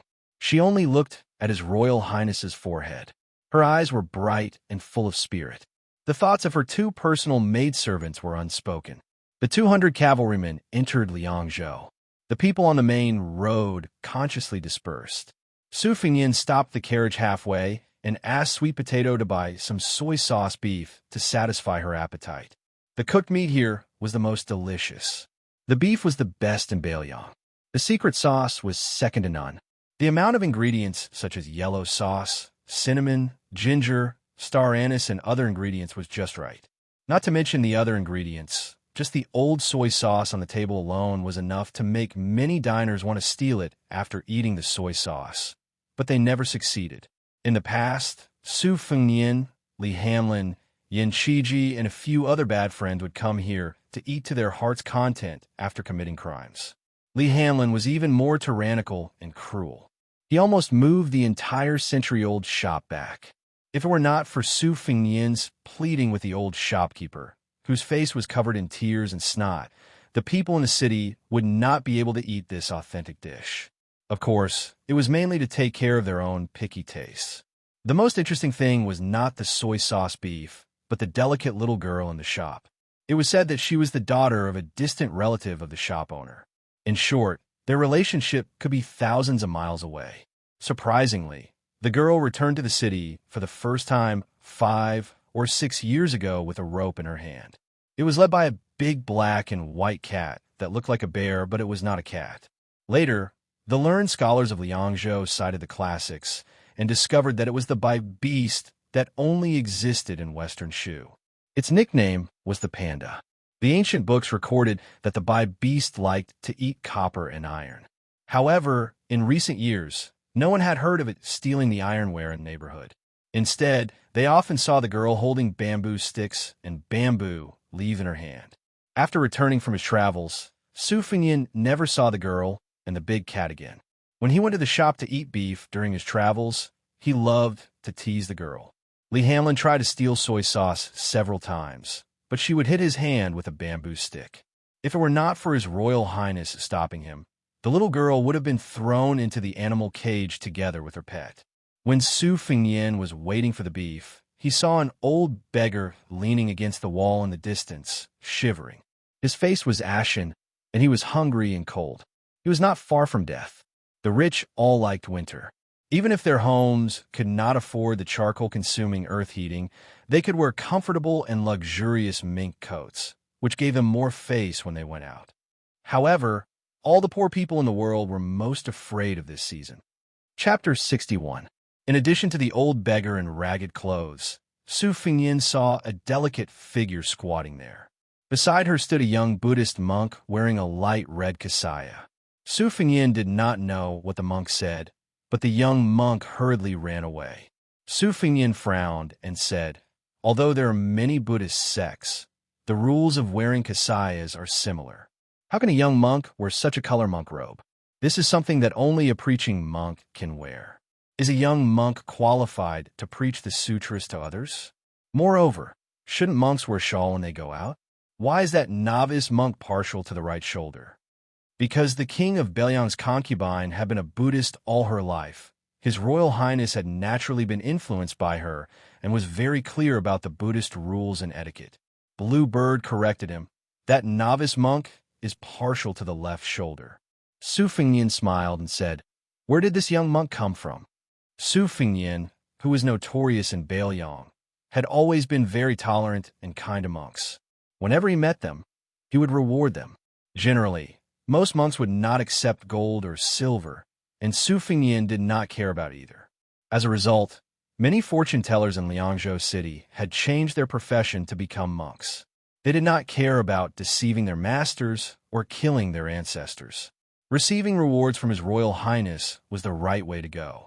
Su Fingyin suddenly narrowed his eyes and stared at a middle-aged tantric monk who was walking slowly on the road. He was wearing a red kasaya, and his face was haggard. When he walked to the foot of the wall and saw the dying old beggar, his face showed pity. When a young novice monk who did not know the rules rushed to the corner with a basket of steaming buns, he only saw the old beggar's head tilted, and he passed away. The tantric monk bent down and reached out to hold the old man's hand, chanting sutras for the dead. The young novice monk handed the steamed buns to the girl who stood up, bowed his head, and clasped his palms together. Su Fingyin saw all of this and felt a little emotional. The two monks, one big and one small, no matter where they came from or where they were going. Reaching out was Zen. Lowering one's head is also Zen. When a sweet potato entered the carriage, Su Fingyin suddenly felt that the spiced beef that he drooled over on Mount Wudong was somewhat boring. He put it aside and said softly, "Even though I've obtained the great yellow courtyard of the Wudong sect's leader, I still prefer more monks. The two Zen temples that only comprehend 2 Dians, and the Mount Lantau that produces ascetic monks in large numbers, are more adorable than Wudong and Longhu." Su Fingyin was about to return to the Fu when he accidentally saw the girl's side profile. He was stunned for a moment before his mood improved. He picked up the bag of marinated beef and stood up with a smile. "Sweet Potato and Bluebird, I'm going to see an acquaintance. You guys go back first." Su Fingyin left the carriage and stood far away. He waited until the Belyang cavalry had all left before he walked over to the corner of the wall. Su Fingyin was very fond of the girl that he was not very familiar with. Back when he and Old Huang were at their lowest point in their journey to Langyi County, they coincidentally met this little girl who had run away from home. She claimed that she wanted to roam Jianghu to become a heroine, and she only had a few scraps of silver and copper left. She was already very pitiful. After a fight with Su Fingyin and Old Huang, she generously treated them to a feast of fish and meat. After that, she became completely penniless. The three of them lived in poverty together for a month or so, fooling around and stealing together. It was quite interesting. She was usually the lookout while His Royal Highness and old Huang took risks. When they escaped, the little girl with 2 goat horn braids ran like the wind. In the end, she said that she wanted to go to the south to see the sea, so they separated. Su Fengyan only knew that her surname was Li, and she liked to call herself Miss Li. If he called her Heroine Li, she would be happy for a few days, even if she starved. Su Fengyan slowly walked over. Why was there a little monk beside Heroine Li? Her house was not a temple, right? Thinking of this, Su Fengyan, who was holding a piece of beef in one hand, held Xiaodong in the other. That tantra monk was not simple. As he walked closer, he heard Miss Li's words. She was educating the little novice monk with her hands on her hips. Stupid Nambe, how many times have I told you? You can call me Dong Dong or Cici, but you're not allowed to call me Thing. Thing, doesn't it sound bad? The little monk, who was wearing a green and light red kasaya, had red lips and white teeth. He had a very delicate appearance. Even Su Fengyan 3 years ago could see that he had a unique bone structure. The little monk said weakly, Thing, I think your name is quite nice. Miss Li, who was no longer wearing her 2 ponytails, pinched the little monk's ear and said angrily, Why don't you try calling me that again? The little monk did not know how to change his mind. He said blankly, Thing. The little girl was mad. She jumped up and knocked the little monk's head, who was taller than her. Stupid. You are 10,000 times stupider than Su Fengyan. The corners of Su Fengyan's mouth curled up. See, there are still people in this world who have a unique insight. The little monk said weakly, Monks do not lie.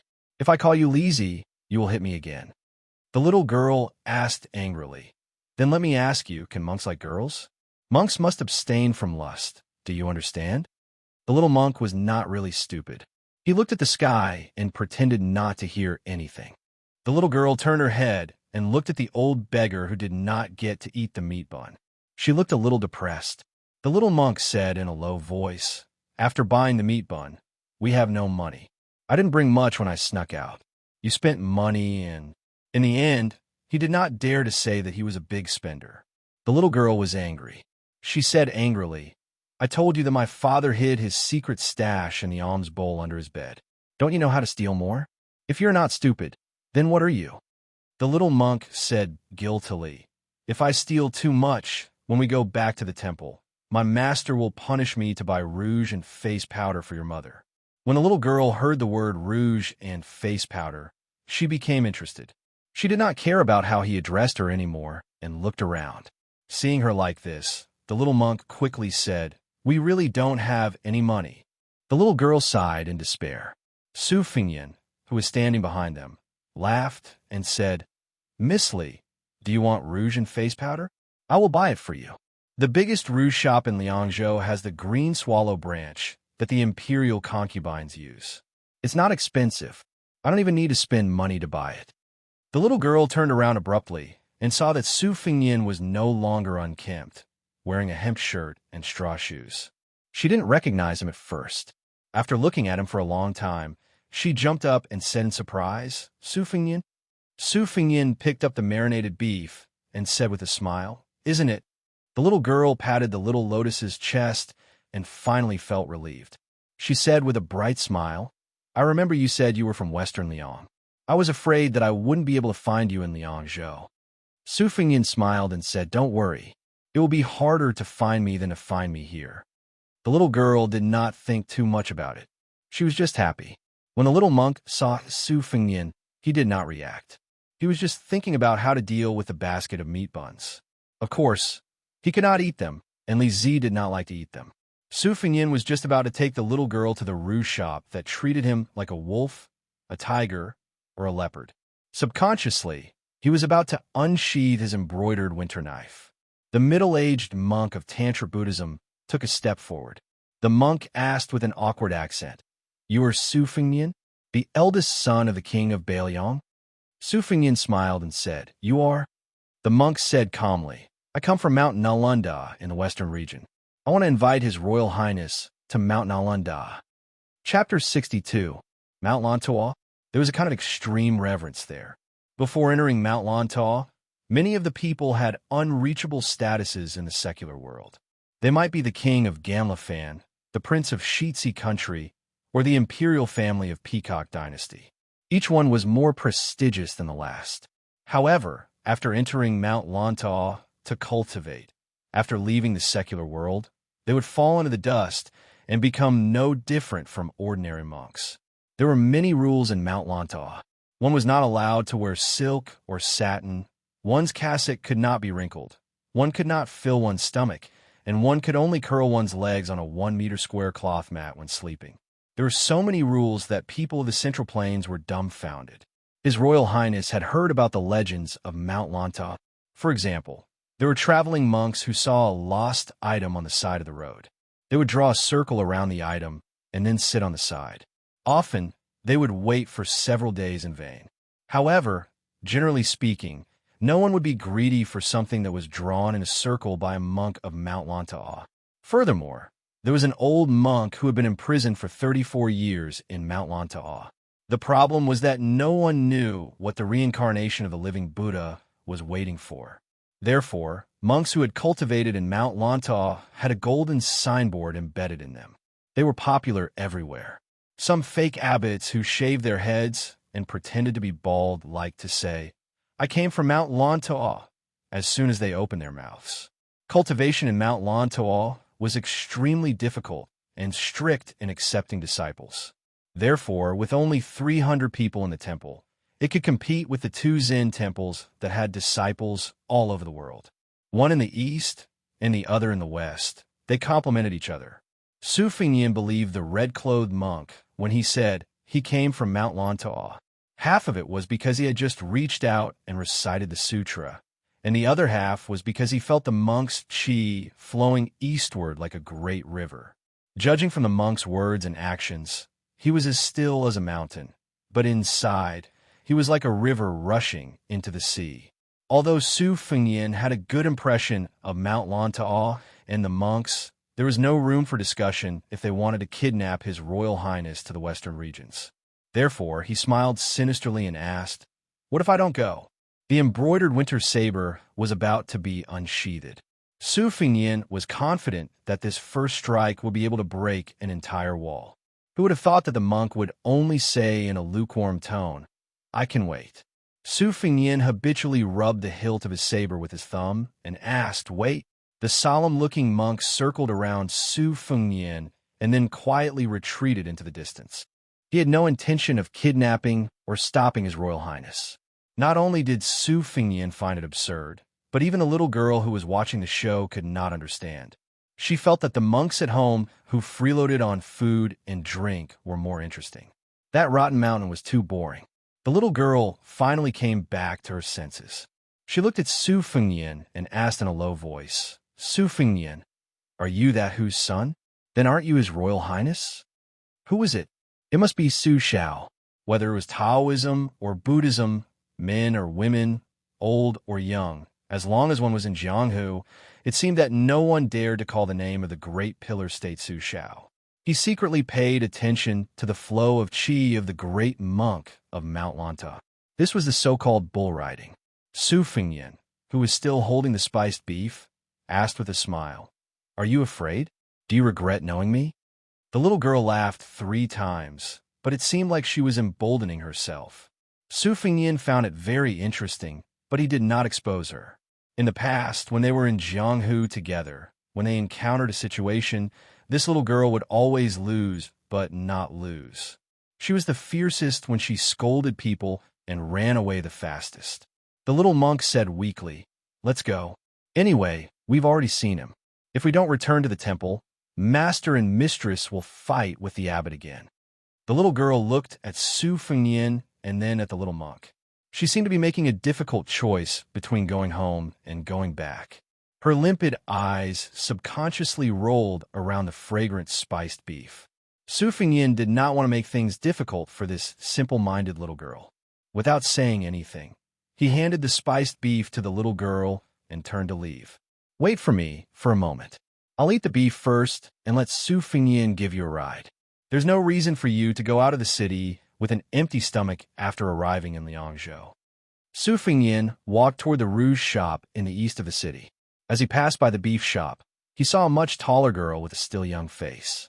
She was holding a bamboo stick and sitting on the doorsill looking at him. His Royal Highness was in a hurry to buy rouge, so he did not greet him. The reason why the green swallow branch was famous was because of a poem written by his second sister, Su Weishang. Su Fengyin took the rouge shop for free, and the shopkeeper was willing to do so. Besides, His Royal Highness used to take the courtesans of Liangdi to the shop to choose rouge. If the courtesans who liked the rouge were sincerely happy, His Royal Highness would reward the shop with some silver taels. In the end, the rouge shop with the green plum blossom signboard still earned more than it lost. When Su Fengyin arrived at the shop, he picked a box of green swallow branch and 2 boxes of imperial concubine peach before swaggering off. Everyone in the shop kept quiet out of fear. A few rich men who came with their concubines to throw away money lowered their heads and did not say anything. On the other side, the little monk looked at the little girl whose hands and mouth were covered in grease and reminded her, "Is this Su Fengyin? He is His Royal Highness, but it seems that his reputation is not good." The little girl bit into the marinated beef and said in an open-minded manner, "I'm not good-looking either. Su Fengyin doesn't like me." The little monk became anxious and said, "Who said that?"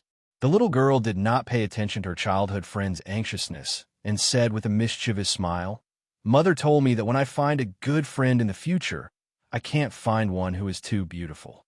When I find a husband, I can't find one who is too handsome either. It's easy to attract bees and butterflies. I'm considered half a monk, so it's not appropriate to kill too many people." The little monk had no choice but to use his backer and asked, "Thing, did you forget what Master and Master's wife said about men and women outside the temple?" The little girl said in a deadpan manner, "Of course I remember. My father said that the men outside the temple are all evil men who kill people and steal their goods. My mother said that the women outside the temple are all venomous women who speak honey and have a heart of snakes and scorpions. Stupid Nambe, are you stupid? My father and mother said that just to scare me." The stupid and foolish little monk was silent. The little girl tilted her head and asked, "Do you hate Su Fengyin?" The little monk shook his head and said, "If Thing likes it, I like it." The little girl hummed twice. His words were pleasant to hear, so she did not care about the unpleasant name Thing. Su Fengyin brought the rouge over. When he saw the little girl using her sleeve to wipe her face, he handed the rouge over to the little girl and said with a smile, "I'll give it to you." The little monk looked at the little girl's happy expression and was not angry. He only sighed like an old man. The little girl hesitated for a moment. "Su Fengyin, is that so-and-so in the prince's mansion?" Su Fengyin smiled and said, "It will take 2 days for them to come back from the northern border." She jumped a bit. "Then let's go to your house to take a look?" Su Fengyin did not know whether to laugh or cry. What happened next made Su Fengyin realize how tenacious this heroine's nerves were. When they arrived at the entrance of Baoyang Palace, she glanced at the 2 guardian lions and said seriously, "Unfortunately, I don't have them in front of my house." After entering the prince's mansion, she saw the majestic building that stretched all the way to the top of Mount Qingliang. She muttered, "It's quite big. It's almost half the size of my house." Seeing the flowing water lake and the tide-listening pavilion, she giggled and said, "I like this pond. My pond doesn't have this kind of grandeur." "Stupid Nambe, you should learn some skills from my father. You should learn how to move mountains and seas early and move this pond back." Su Fengyin smiled generously and said, "I'll move it back." The little monk said softly, "Little Thing, our temple is your home, but it's not yours." The little girl stared at him and said, "Is there a difference?" The little monk was obviously not a guy who could insist on his own opinion in front of her. He whispered, "Is it?" The little girl asked, "Then let me ask you, is a white horse a horse?" The little monk, who thought that he had mistakenly boarded a pirate ship in the temple and learned Buddhism from his master, was even more uncertain. He repeated, "Is it?" Su Fengyin had arranged for the 2 children to stay in a courtyard near Wudong Yuan, which showed how much importance he attached to the little girl. Along the way, Su Fengyin did not dare to look at her too much, for fear that he would frighten this little heroine who always liked to talk nonsense. Since he did not look at the little girl, he could only observe the little monk. The green and light red Xianxia was unmistakably the attire of the preaching monks in Buddhism. Although it could not be compared to the scarlet and purple robes bestowed by the imperial court to the eminent monks, it was still quite rare. Those who wore this Xianxia had three great virtues on their body: the protection of the heavenly dragon, the worship of all living beings, and the respect of Luocha. Su Fengyin became more and more curious about which temple was the little girl's so-called home. Su Fengyin sat in the courtyard. The little girl was very happy with her residence and excitedly ran around the house. The little monk, whose Xianxia was not on the right shoulder but on the left, squatted beside a swing and stared at the clear sky in a daze. Sweet Potato quietly came behind His Royal Highness. After going down the mountain, Su Fengyin had already learned that the white-haired old man had defeated the hero Wei Beishan who used the Zamadeo. Both of them left Beiyang. In the Wulin world, the Xianyuan family had been struggling at death's door under the suppression of Yuan Zuozong and Lu Qiu'er. The little butcher Chen Jibao had gained great military merits at the border. Su Xiao was about to return to the mansion. Second sister Su Weisheng seemed to be going home for the new year. Su Fengyin was very sure that his second sister came here to scold him. She scolded Su Xiao for not being strict with her and scolded him for practicing the Zamadeo. Su Fengyin rubbed his burning eyebrows and said self-mockingly, "Sweet Potato, you can prepare the cotton now." Sweet Potato smiled and agreed. In the mansion, who was not afraid of Su Weisheng, Su Fengyin turned his head and saw the little girl holding the corner of her clothes and walking out of the house shyly. The red makeup on her face must be half a pound heavy, right? The little monk stared with his eyes wide open. Sweet Potato turned her head away. It was a bit too horrible to look at. Su Fengyin stood up and said with a smile, "So beautiful." Chapter 63. It was probably the first time in her life that the little girl, who had been living in the temple since she was a child, heard Su Fengyin's praise. She felt relieved after putting on rouge for the first time in her life. Just as she was about to laugh, the rouge on her face fell. She felt sorry for her, so she put on a straight face again and stood timidly by the swing. The little monk was dumbstruck. He probably did not recognize that the fairy in front of him was the girl he liked the most. As the head maid of Wudong Garden, Sweet Potato was good at drawing eyebrows and applying rouge. Seeing the little girl wasting God's gift and Royal Highness helping the villain, Sweet Potato did not dare to laugh. She could only stand further away. Although the little girl's appearance, temperament, and behavior were ordinary, she was still a distinguished guest invited by His Highness. She could not be disrespectful. Su Fengyin still had to go to the Tide Listening Pavilion, so he asked Sweet Potato to slightly correct the little girl. A few boxes of rouge money were nothing. They could not really go out and scare people. It was still okay in the daytime, but at night. Before going to the top of the pavilion to see his masterly Ishan, Su Fengyin went to the second floor to find White Fox Face. He was standing on the ladder and reading the secret manuals on the bookshelf. His Spring Thunder saber was hanging on his waist with a red string tied to the hilt. The books that Su Fengyin brought to Wudong from the library were all picked by White Fox Face. Although both of them practiced the saber, White Fox Face was much better than Su Fengyin in terms of saber skills and attainment. Their cultivation was just like at this moment. One was at the bottom of the ladder, and the other was at the top of the ladder. White Fox Face was very focused. No matter what he did, he strived to see through to the end. Su Fengyin waited for him to finish reading the secret manuals. White Fox walked down the ladder and looked at the idiot Su Fengyin whom she had not seen for a year. Finally, her eyes focused on the spot between His Royal Highness's eyebrows. Su Fengyin's appearance was undoubtedly very outstanding. He had the typical red phoenix eyes and silkworm eyebrows. When he smiled, he looked even more charming and elegant. It was just that he met White Fox during his travels when he was at the lowest point of his life. However, when he occasionally washed his face in the stream, even White Fox would be surprised. This idiot's appearance was indeed good, but his temperament did not match. Now, practicing the saber by hook or by crook seemed to be different. What exactly was the difference? White Fox did not ask any questions. Instead, he slashed out with his Spring Thunder in a domineering manner. Xiaodong, which was originally born from the same root, took the opportunity to strike down.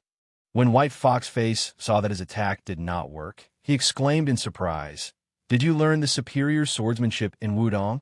Su Fengyan, whose right hand was numb from holding the saber, slowly put Xiaodong back into the scabbard. He smiled and said, "No, I didn't. It's just that Taoist Ox Nose gave me a book called Qing Shui Pavilion Sword Practice Manual. When I was bored, I used the sword moves in it on my saber skills. Are you interested? This is a secret manual of Wudong's swordsmanship. I can't bring it down the mountain, but I've memorized the contents. Can I make a copy for you?" White Foxface nodded his head without hesitation. Su Fengyan followed him to the corridor on the second floor. White Foxface said softly, "The world of the old 9 kingdoms of the Central Plains was almost the world of the rich and powerful families. The aristocrats were numerous.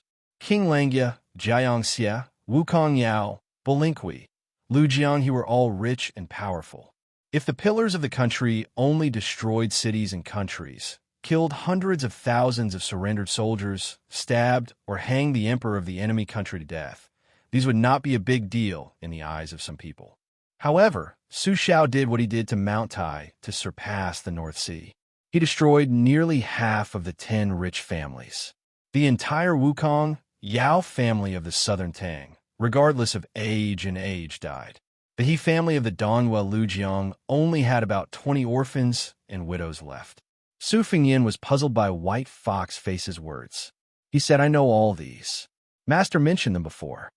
White Foxface smiled and said, "Don't worry. I'm from the Nangong family of Beimei.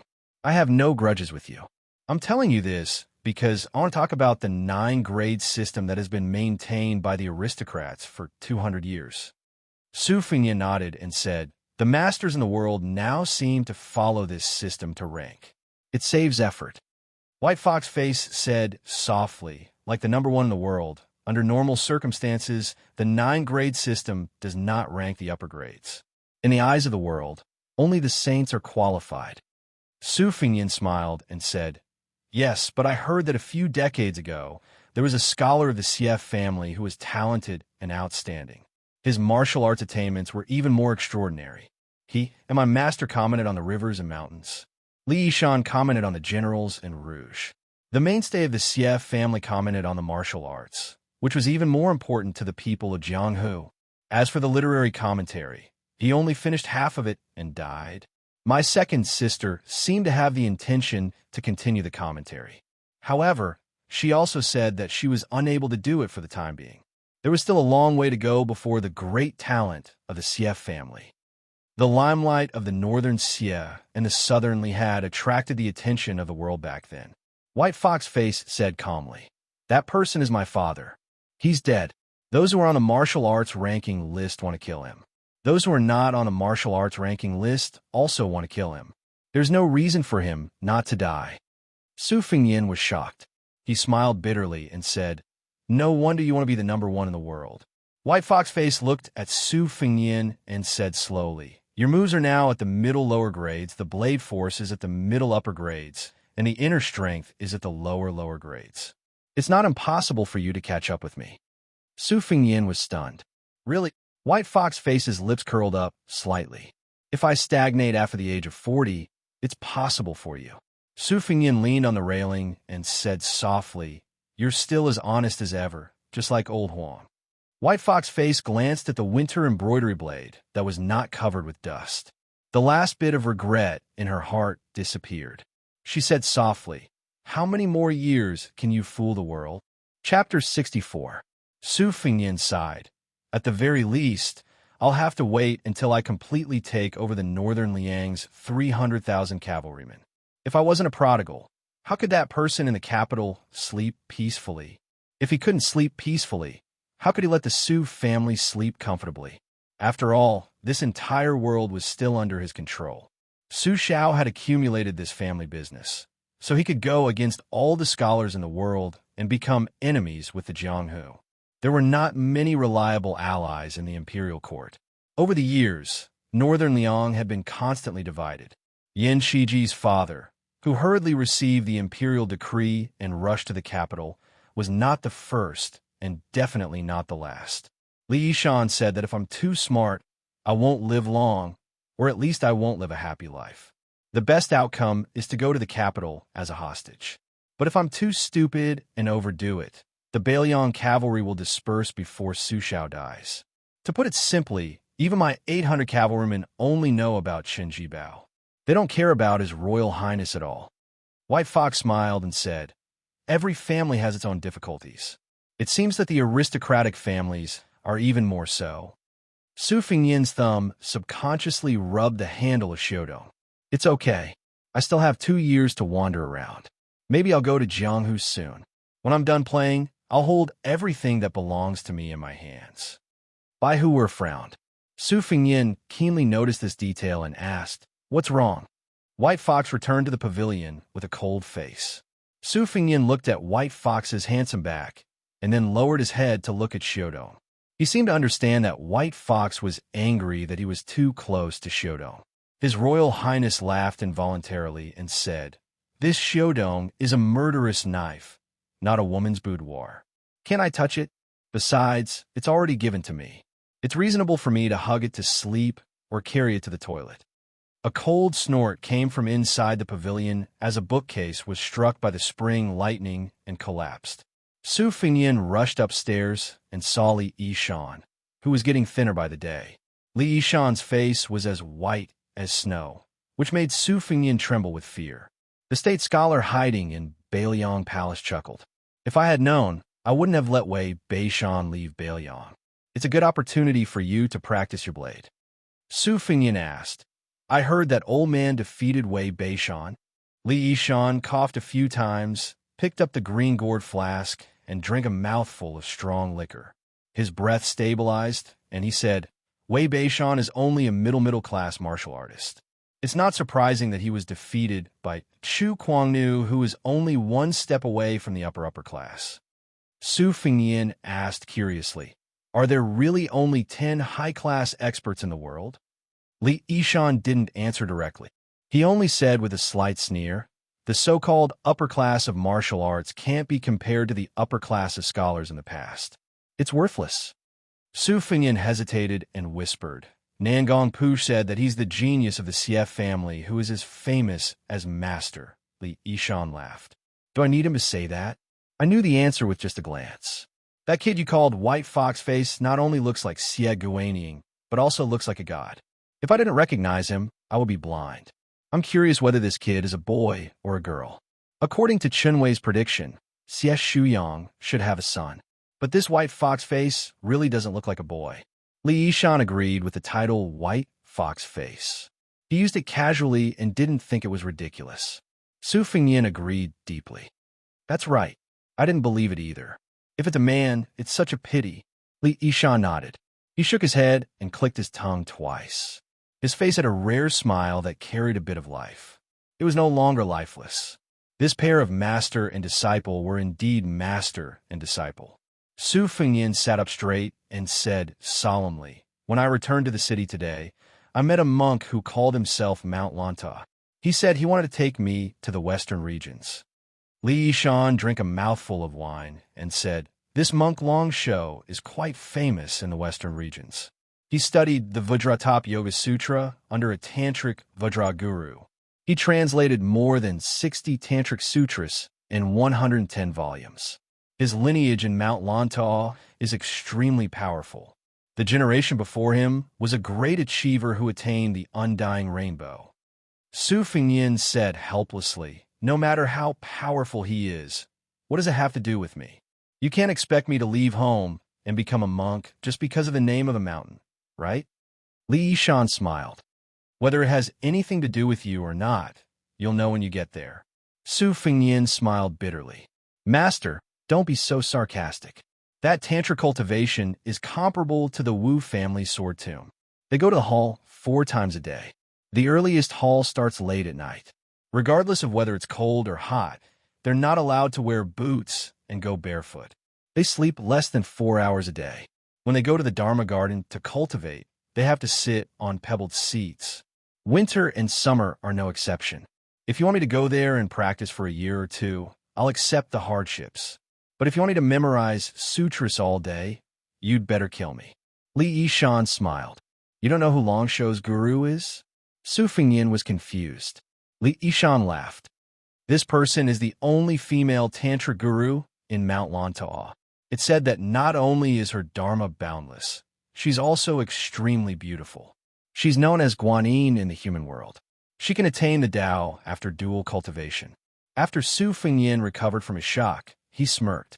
If that's the case, it's best if she has something to do with me. Li Yishan's smile was strange. Su Fengyin asked cautiously, what's wrong? Does this Guanyin Bodhisattva of Mount Lantua kill without batting an eyelid? Li Yishan shook his head. What a merciful heart. Su Fengyin was even more curious. Li Yishan laughed and coughed. This Bodhisattva is 42 years old this year. She's exactly twice your age. What a coincidence. Su Fengyin stood up abruptly and was about to go out with his saber to fight that death monk of Mount Lanta. Chapter 65.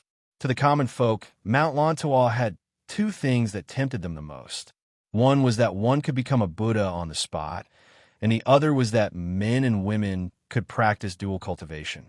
As for whether it was true or false, people were too far away from Mount Lantua, so it was hard to avoid spreading false information. Plus, no one from Mount Lantua had come out to explain, so it became an unsolved mystery. Su Fengyin supported Mount Lantua's silence. Instead of saying it out loud, it was better to leave it as a memento. Su Fengyin first went to the third floor of the armory to find the old Taoist Wei Baoxiang, who was guarding the pavilion. On this floor, there was a list of characters that was updated regularly. Su Fengyin found the Buddhist book first. There were more than 20 Buddhist sects, big and small. Mount Lantua ranked first among the esoteric sects, so it was the first book of esoteric Buddhism. Su Fengyin easily found the master of esoteric Buddhism. Her title was very long, such as Great Mercy Dharma King, Mending Temple Bodhisattva. Looking at her posture, she was about the same as the two old monks in front of her. She was born in the royal family of central India. When she was young, she followed the eminent monks to more than 10 countries and translated countless classics. The most famous one was Mahayana Rising Faith. According to historical records, other than learning from Wang Zhongji and Xianxia, she also went to the Central Plains to learn astronomy and calendar. She had contact with the 5 schools and 7 sects of Buddhism in the Central Plains. There was a portrait of a female bodhisattva when she was young in the album. It was vivid and lifelike, and it was indeed bright and moving. Su Fengyin exchanged a secret record with the old Taoist, surnamed Wei, and sighed, 42. She's just a little old. He sighed all the way out of the tide-listening pavilion. Xianxia was waiting respectfully on the table. She was dressed in a green robe. In His Highness's opinion, the only thing this head maid lacked was a good sword. Xianxia's bearing and elegance were incomparable to the heroines outside. When she saw Su Fengyin, she said respectfully, that monk is standing at the gate of the prince's mansion. Su Fengyin walked to the pavilion in the middle of the lake and smiled. Bring him here. I want to meet this esoteric monk. By the way, get the servants to prepare some vegetarian food. No one is allowed to come near the lake. While waiting, Su Fengyin closed his eyes and concentrated. First, he thought about the secrets of Mount Lantua collected by the secret agents of the prince's mansion. Although there were only 200 to 300 people in Mount Lantua, there were many factions with thousands of followers. For example, the Red Sect branch of Esoteric Buddhism that monk Longsho belonged to only had 3 representatives in Mount Lantua, but there were millions of followers outside the mountain. Finally, Su Fengyin's mind settled on the portrait of the female esoteric Buddhism master. He shook his head and put this matter aside for the time being. Since he had already left the mountain, he had to start planning carefully for himself. The arsenal was dead, but people were alive. Imitating White Fox's face to read all the secret martial arts manuals, he was not afraid of biting off more than he could chew. When facing an enemy in the future, knowing more moves and routines would increase his chances of survival. This was the same principle as beginners who had to memorize go moves by rote. Naturally, the more routines one had, the better. Su Fingyin did not dare to say how good his comprehension was, but his memory was indeed better than his second sister, Su Weishang. Otherwise, he would not have been able to play chess with Li Yishan in the air without chess pieces or a chessboard. Su Fingyin muttered to himself, "It's not realistic to read all the martial arts manuals like White Fox's Face, but it's not difficult for him to select and give me 2 or 3 books every day. There will be a day when I will read all the secret martial arts manuals of all the sects in the world." When I left the mountain, I rode an ox and sent a message to the supreme leader, Wang Zhongluo. The tortoise of the Great Yellow Court lives in the body. If I want to convert all into my own use and cultivate the 3 Great Yellow Halls, I need a few books on Mount Longhu. Borrow? They're all secret things. Most likely I can't borrow them. Steal? With my current bladesmanship, it's difficult. Rob? These 2 holy lands of Buddhism, without 6,000 to 7,000 elite Bailion cavalry, don't even think about charging up the mountain. If you want to flatten it, you need at least 13,000 to 14,000 men. Without fighting, if you think 10,000 men can crush the entire Jianghu several times, you're looking down on the heroes of the world.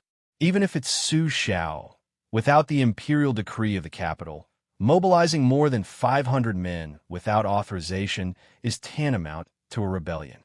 If Jiang and I was here and heard this crazy talk linking the cavalry with Jianghu, he would most likely have the urge to poke a hole in His Royal Highness's body with the divine talisman. Sweet Potato, with a graceful and voluptuous body, brought some exquisite vegetarian dishes over. There was no one around the lakeside.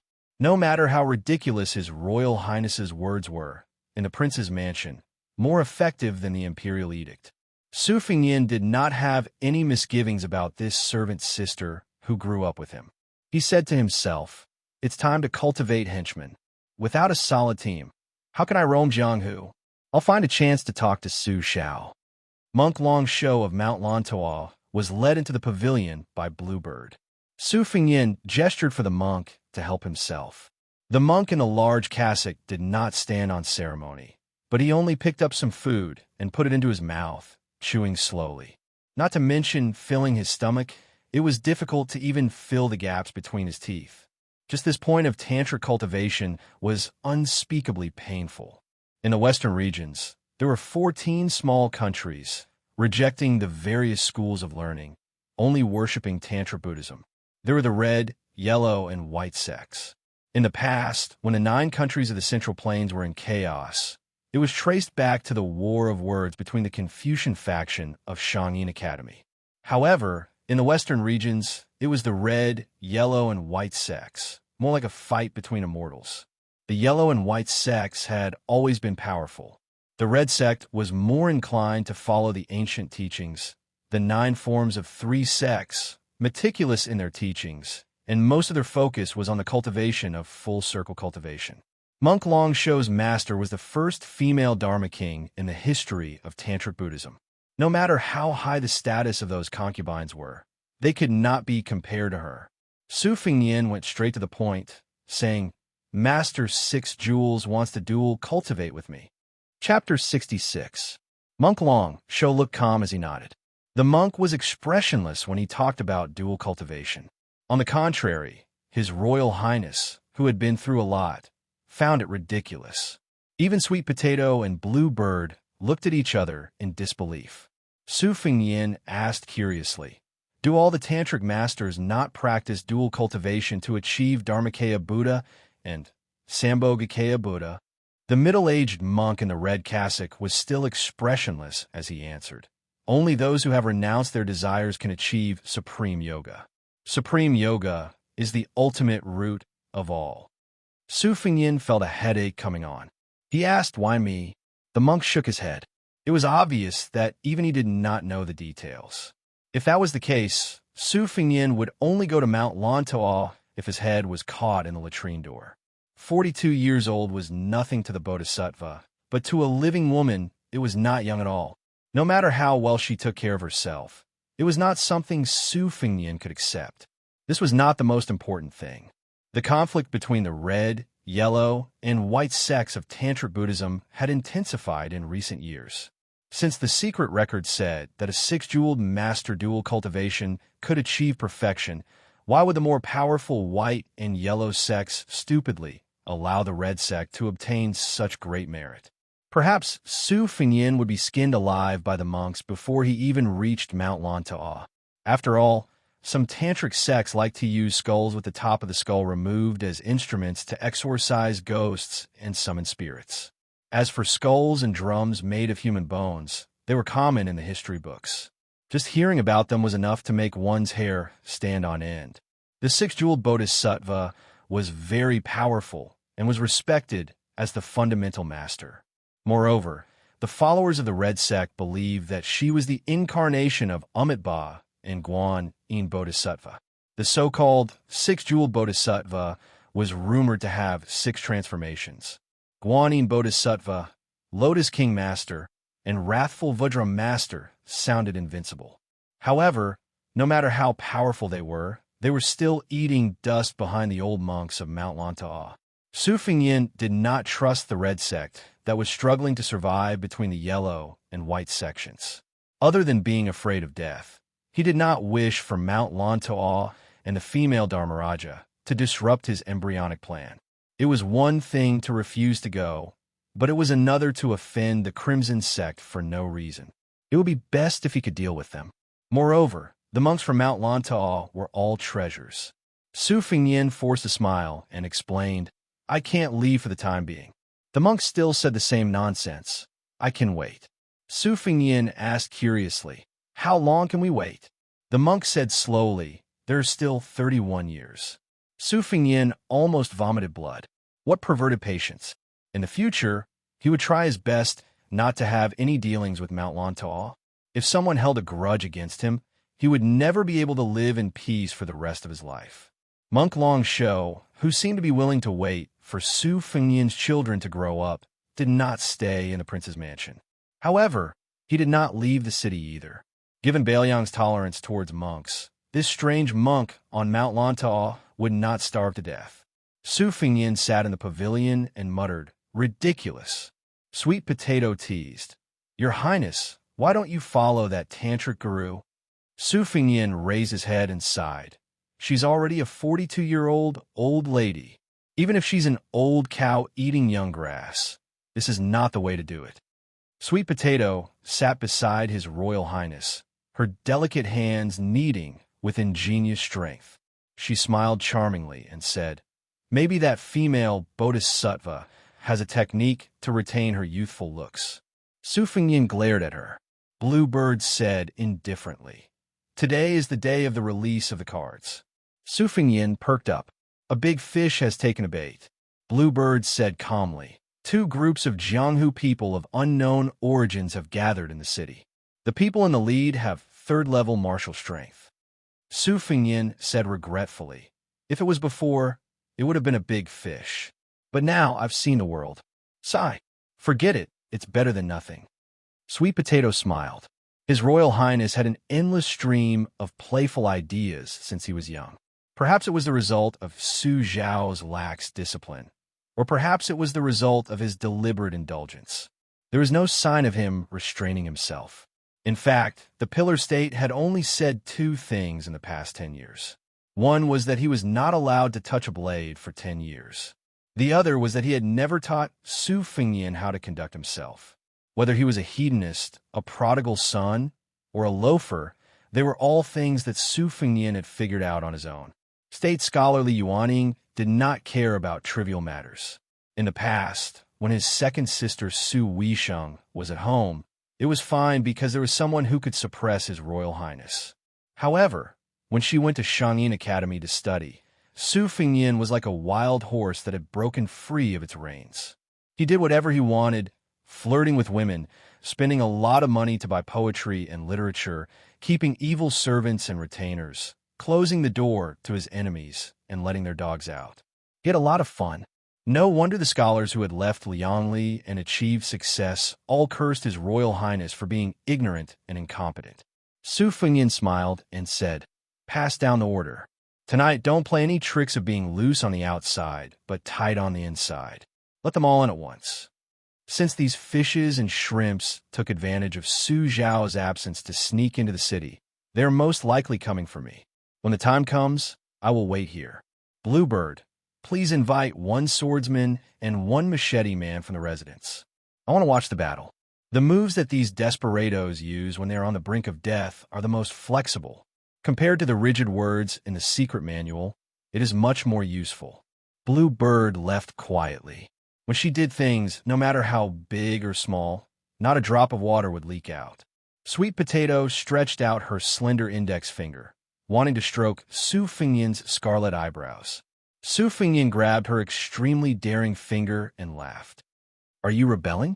Sweet Potato said coquettishly, "Just a touch." Su Fengyan shook his head. Sweet Potato's eyes were filled with resentment. Su Fengyan did not show any tender feelings for the fairer sex. He restrained his expression and frowned bitterly. Second sister is coming. The residence is going to thunder and rain. Chapter 67. Su Weisheng was not only a big mountain to West Chu's fallen princess, Jiang and I, but even Sweet Potato, who was easygoing and did not fight for anything, felt a burst of irritation when she heard His Royal Highness mention his second sister, Su Weisheng's return to the Fu. However, she concealed her gloominess very well. In terms of acting skills, she seemed to be even more skilled than Su Fengyan when she used fresh human blood as her rouge.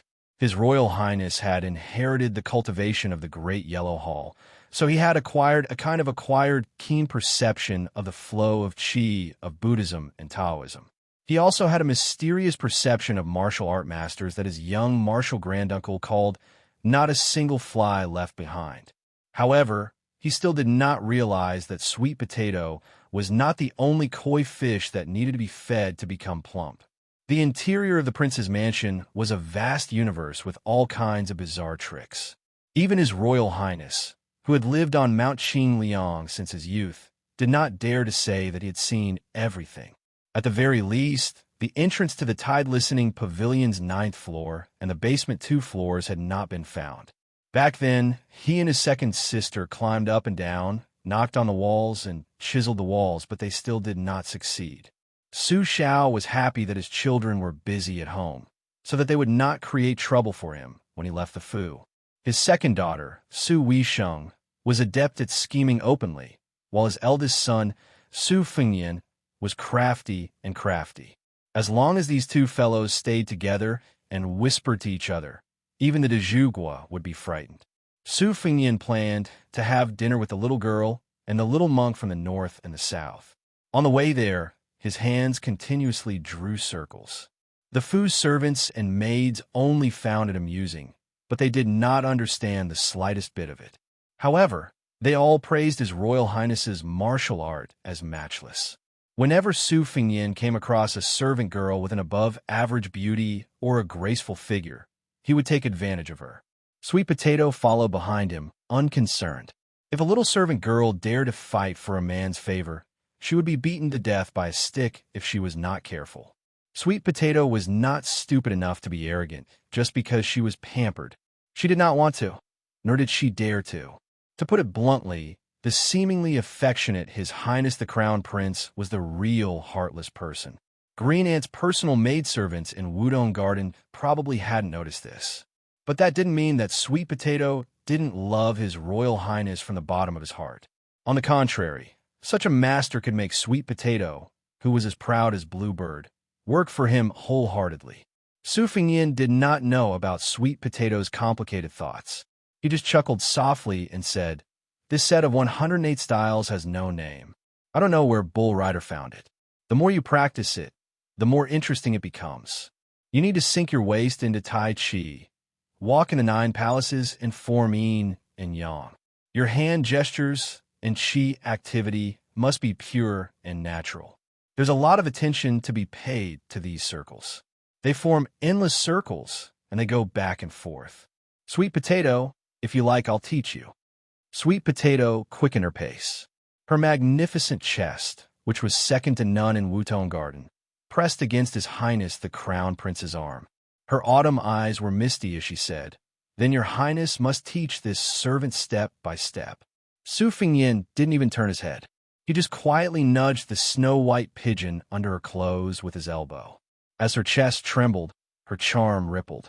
He could clearly feel his Royal Highness charm. He smiled frivolously and said, "I can draw 108 circles here." Sweet Potato's charm was natural, but her tone was bitter.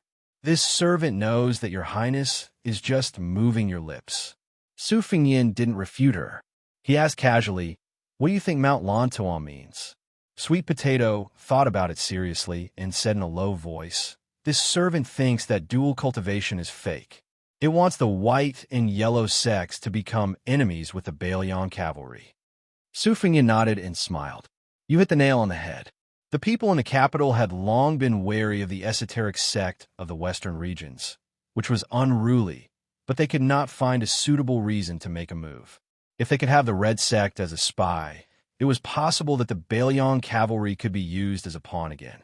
As for dual cultivation, I've checked the secret records. It's just a rumor that's been spreading for the past few years, so it can't be taken seriously. Especially after my coronation, it was the most intense. From this, it can be seen that I'm in high demand. Even the female Dharma King of Tantra covets me. As for the great national chess player who occupied the world's largest chessboard in the capital, among the 67 posthumous names in the temple, there were only 2 characters that caught his eye. One of them was Gao, meaning Gao, meaning Gao, meaning Gao, meaning Gao, meaning Gao. The first one is Marshall. His military career is glorious, and he has opened up the largest territory of this dynasty. He wants to be known as the Emperor of martial prowess for thousands of years after his death. He is already on the verge of going mad. Sweet Potato's face paled slightly. "Your Highness, please speak softly." Su Fingyin laughed. "It's fine. I dare to say it, but other than you, no one else dares to listen. Let's not talk about this anymore. Sweet Potato, how's the little girl's drawing of eyebrows?" Sweet Potato was visibly relieved. "For the time being, I've only taught her Xiao, Shan Mei, and Kantai Dai. The little girl is a fast learner." Su Fingyin laughed. "As long as she wants to learn, she can learn anything quickly. Old Huang taught her how to roast fish, roast meat, and roast sweet potatoes. She learned it faster than I did. If she didn't want to learn, she wouldn't be able to weave straw sandals or sit painstakingly while fishing." Sweet Potato stared blankly at his Royal Highness, who was different from his usual self. Even though they had been together for a long time, she rarely saw his Royal Highness like this. Her original name was Red Musk. She bit her thin lips, then smiled. She was a natural seductress. Su Xiao of the Great Pillar State once joked that this little girl would not be defeated even if she entered the palace as an imperial concubine. After scraping off half a jean of powder, the little girl imitated Sweet Potato and put on light makeup. As expected, she was much more gorgeous than when she didn't put on makeup. However, in Su Fingyin's eyes, the little girl without makeup was more likable. The little monk chanted while peeking and giggling. Su Fingyin was worried about the incense in the little monk's temple. Sweet Potato wasn't qualified to be eaten at the table. Su Fingyin wasn't the kind of master who spoiled his maidservants. As he ate a simple but delicious vegetarian meal with the little monk, he asked, "Miss Li, when are you going home? It's almost the new year." The little girl widened her eyes and said with hurt, "Su Fingyin, are you chasing me away?" Su Fingyin was dumbfounded. "Of course not. I'm just afraid that your parents will be worried." The little girl said righteously, "When I first met you, you said that you wouldn't go home even if you starved to death." Su Fingyin smiled. "I was just angry." The little monk, who had been eating with his head lowered, raised his head and interrupted, "Things, we really have to go back to the temple." The little girl said angrily, "Shut up." She had learned this mantra from His Highness the Crown Prince. The little monk fiercely ate 2 mouthfuls of rice, his cheeks bulging. The little girl said with a red face, "Su Fingyin, Sister Sweet Potato taught me how to draw my eyebrows in the afternoon. It sounds more precious than the green swallow branch. I'll pay you back when I get home." Su Fingyin pretended to nod and held back his laughter. "Okay, I've never heard of a heroine in Jianghu who owes money and doesn't pay it back." The little girl liked this kind of words. She said proudly, "That's true." The little monk was outspoken. His little bald head approached his childhood sweetheart, whom he had loved for many years. He said worriedly, I seem to have heard Master's wife say that the snail on your face is very expensive. A poet even wrote that the marrow of 100 golden otter could be exchanged for half a tael of green. If you really pay back the money, I'm afraid Master's alms bowl will be empty. The little girl was surprised. She suddenly frowned, and the food was not as fragrant. Su Fengyin saw this, but he did not say anything to comfort her. In the blink of an eye, the little girl's mood was cloudy, but in the blink of an eye, she had a sunny disposition. After the meal, she cast aside the troublesome matter of owing money and pulled Sister Sweet Potato into the room to continue her apprenticeship. At home, her parents were stingy and were reluctant to buy rouge for her. The stupid Nanbei was very generous, but he did not have the money. He said that as long as he attained enlightenment and became a Buddha, he would burn a few relics, and she would be able to use them to exchange for countless rouge. In the end, he received a full beating from her. Su Fengyin did not understand the feelings of young girls, so he did not go to the room. He saw the little monk take off his kasaya and wash it in the courtyard with a bucket of water and a wooden board. He was obviously used to being a cow and horse in the little girl's temple. Su Fengyin squatted by the side and looked at the white ivory hook on the green kasaya. He smiled, but did not say anything. The little monk said nervously, "Your Highness, this kasaya can't be used as money for rouge. I'll be beaten to death by Master if I give it to you." Su Fengyin smiled and said, "Don't worry, I don't want your kasaya. You wear it very well." The little monk was still a little vigilant. Su Fengyin asked, "I remember that abbot is a Taoist term. It's the name of the leader of Taoism's 10-direction forest. How did it become Buddhism's?" The little monk was washing the kasaya. He was a simple-minded person and did not hear the teasing in His Royal Highness' words. He answered seriously, "In terms of the origin of the word abbot, the Vimaksha Sutra of India was written 100 years earlier than Taoism's Benming Sutra. Moreover, Master told me that although the great abbot of the temple only lives in a small bedroom of 1 square foot, it can accommodate 3,000 small worlds and 3,000 line forests. Listen, it's much more powerful than Taoism's heart of heaven. My master has never lost a debate. Oh, he only lost to Master's wife." Su Fengyin was speechless and said, "You Buddhists are powerful, but your master is more powerful." Su Fengyin saw Bluebird standing at the door of the courtyard. He got up and walked over. Bluebird said sternly, "I heard that the second princess left the main group and rode alone. The 2 groups of Jianghu people are ready to make a move and are preparing to go out of the city." Su Fengyin took off the jade pendant from his waist and threw it to Bluebird. He squinted and said, "These people are in a hurry to be reincarnated. Go and take the 200 riders of the Phoenix Battalion. Don't forget to take the crossbows and kill them all." Bluebird turned and left. Su Fengyin stood at the door. Outside the door, there was danger everywhere, but inside the door, it was peaceful. The little monk hung up the wash kasaya and looked inside the room. "It's another sunny day. Lizzie, Master said that I have no comprehension ability, and you also said that I am stupid. I don't practice the 2 Diana in our temple. You are my Diana, and you are beautiful." Chapter 68. Although there were 300,000 cavalrymen stationed at the border, the Bailiang border was never peaceful. The Yin Lu king, Jiaodong king, and the other vassal kings all reported their safety in the same way. Only Su Xiao, who had a different surname, complained to the court every year. Bei Meng also cooperated, sending troops to disturb the border every few days.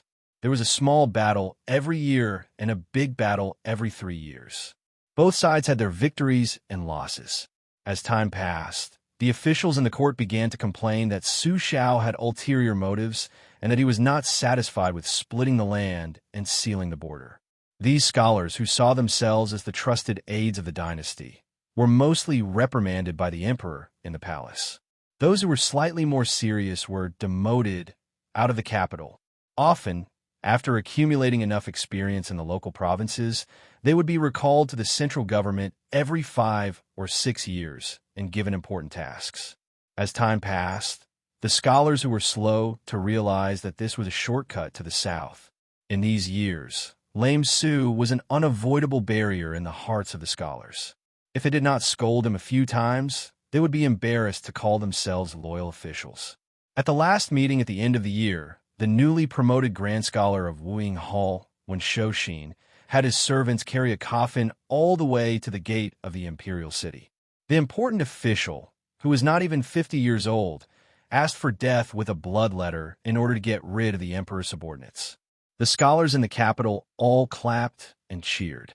In Beiliang, the Su flag flapped in the wind. Under the flag, the great pillar of the country, Su Xiao, rode slowly. There was only one handsome man beside him.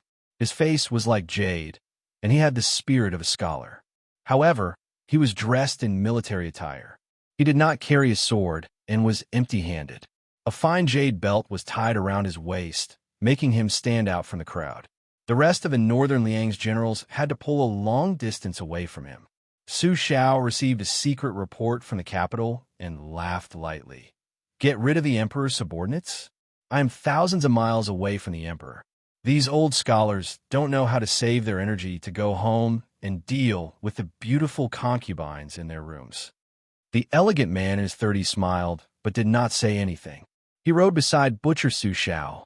His expression was calm, and his imposing manner did not lose out too much. The common people all over the world said that the powerful king of Beiliang had a hunchback because he was burdened with hundreds of thousands of lonely souls and wild ghosts who refused to return to their homes. The reason why he was crippled was that he was tied down by the vengeful spirit of the number one general of the old Nine Kingdoms. These common people took delight in talking about it. So naturally, they would be scoffed at by the scholars who considered themselves as officials. Lame Su had been in the army for his entire life and had been injured countless times. How was he a devil with 3 heads and 6 arms? He was clearly a martial artist who had usurped power. Furthermore, how many years had it been since Lame Su had returned to the capital? Other than the older officials in the court, most of them had never interacted with the Pillar State before. They had never even met him. Under the heavens, who would be intimidated by this false reputation? Su Xiao gripped the reins and looked toward the northeast. With the horsewhip in his hand, he raised his arm and pointed to several places. He sighed ruefully. I have not been there for too long. The old fellows who opposed me for several decades are either old or dead. It seems like no one remembers my vicious and merciless methods. Right now, these young people are remonstrating with death. It is indeed lively, but it lacks a bit of sincerity. If this goes on, sooner or later these scholars will harm the country with their idle talk. What happened to Westchu in the past? They won the hearts of the people and the hearts of the scholars. Right now, Beimeng is valiant like wolves and tigers. They have coveted the country for a long time. I dare say that as soon as the Beiliang cavalry retreats, just relying on those cowardly generals of Yin, Lu, and Jiaodong, they will cry for their father and cry for their mother after several charges. The barbarians in the southeast are hard to tame. Suppressing them will lead to peace. Retreating will lead to rebellion. Rebellions are unpredictable. It is hard to guarantee that there are no traitors or traitors fanning the flames behind the scenes. The Western region's military, civil, and religious forces are integrated into one body. They are known to be a solid piece of iron, virtually impervious to oil and salt. I don't care. The well water does not interfere with the river water. All right, now even that esoteric Buddhism's red sect is starting to have designs on my son. Go to her place for Xianxia. Won't that make me a son-in-law who lives in his family? This woman is really tired of living. Do you believe that Laozi will take the cavalry and kidnap her from Mount Lantau to Beiliang and make her my son's slave? The elegant-looking man's smile deepened. He did not doubt that the Pillar State would march straight into the western region for thousands of li. It was not appropriate for the cavalry to go east, but if the horses' hooves were to go west, the imperial court would be very happy to see it happen. This man did not speak much. He held the reins with one hand and put the other hand on his waist buckle. This dragon-patterned jade buckle had a very deep history. It was carved with 2 dragons fighting over the Ganoderma. It was the favorite of Yi Baikue, the head of the 4 great generals in the past. It was only taken off after his death and Su Xiao personally gave it to the man beside him. This trusted subordinate was Chun Jibao. The prestige of Bailiang's 300,000 cavalry was second only to Su Zhao's little butcher. It was he who had single-handedly forced him and Yi Baikue into a life-or-death situation. Before the final battle where the two armies were evenly matched, Chun Jibao rode out and dragged two peerless beauties with two ropes. In the end, he stabbed the wife and daughter of the unparalleled general to death. After this almost certain battle, Chun Jibao, who had already killed countless surrendered soldiers, became famous again. Su Xiao smiled and asked, "Jibao, how long has it been since you last saw my family's Wei Xiao?" Little Butcher's face was sharp and determined, but there was a subtle gentleness in it. However, his tone was still respectful. Reporting to Godfather, "It has been 4 years." Su Xiao urged the horse to gallop. He laughed and said, "Then you have to be careful. She rushed back to Bailiang this time and is not in a good mood." Chun Jibao swung the reins and followed. Northern Liang's valiant generals were as numerous as clouds, and their ferocious soldiers were innumerable. The only one who could stand shoulder to shoulder with the great pillar state was Chun Jibao, who always wore a white robe when he was not wearing armor. A horse galloped. The horse was the red snake that appeared in the ancient painting 9 Horses Painting. Even experts who knew horses did not think that such a spiritual horse really existed. The red snake was the land mount of the Dragon King after he transformed into a human. Its forehead was 9 feet tall, and its fists were like a unicorn. The most mysterious thing was that there was a pair of red snakes dormant in the horse's nose. When the horse died, it would come out and find a new master. On the back of the red snake horse sat a plain-looking woman in a green robe. There was an ancient sword at her waist, simple and unadorned. The horse galloped so fast that dust flew like a line. She could already see the top of the city in the distance. In the city, there was a commotion everywhere. Half of Bailiang's army, more than 300 cavalrymen armed with swords and crossbows, rushed out in full force and charged through the bustling city. They split into 2 groups and surrounded 2 inconspicuous inns. Back then, when the king of Bailiang, Su Xiao, stepped into Jianghu on horseback, it was different from the past wars. Every cavalryman was equipped with the current Phoenix Battalion's equipment. They wore light armor, which made it easier for them to fight while on horseback. Other than the generals who had amazing physical strength who could wield Modeo, the rest of the cavalrymen carried standard cold swords. The archers carried 2 barrels of arrows, more than 40 of them. Chapter 69. If it was a one-on-one fight, other than the Bailiang generals who had made their name through hundreds of battles, and some fierce soldiers who came from the green forests and grasslands, or the Jianghu sects, no one would be able to fight against the people of the Jianghu sections. But when the Bailiang cavalry gathered more than 100 men, the strength of their teamwork, honed through piles of corpses on the battlefield, became apparent. This was especially true when an entire battalion of cavalry was advancing in an orderly manner, either on horseback or with crossbows in hand. Very few enemies could break their edge.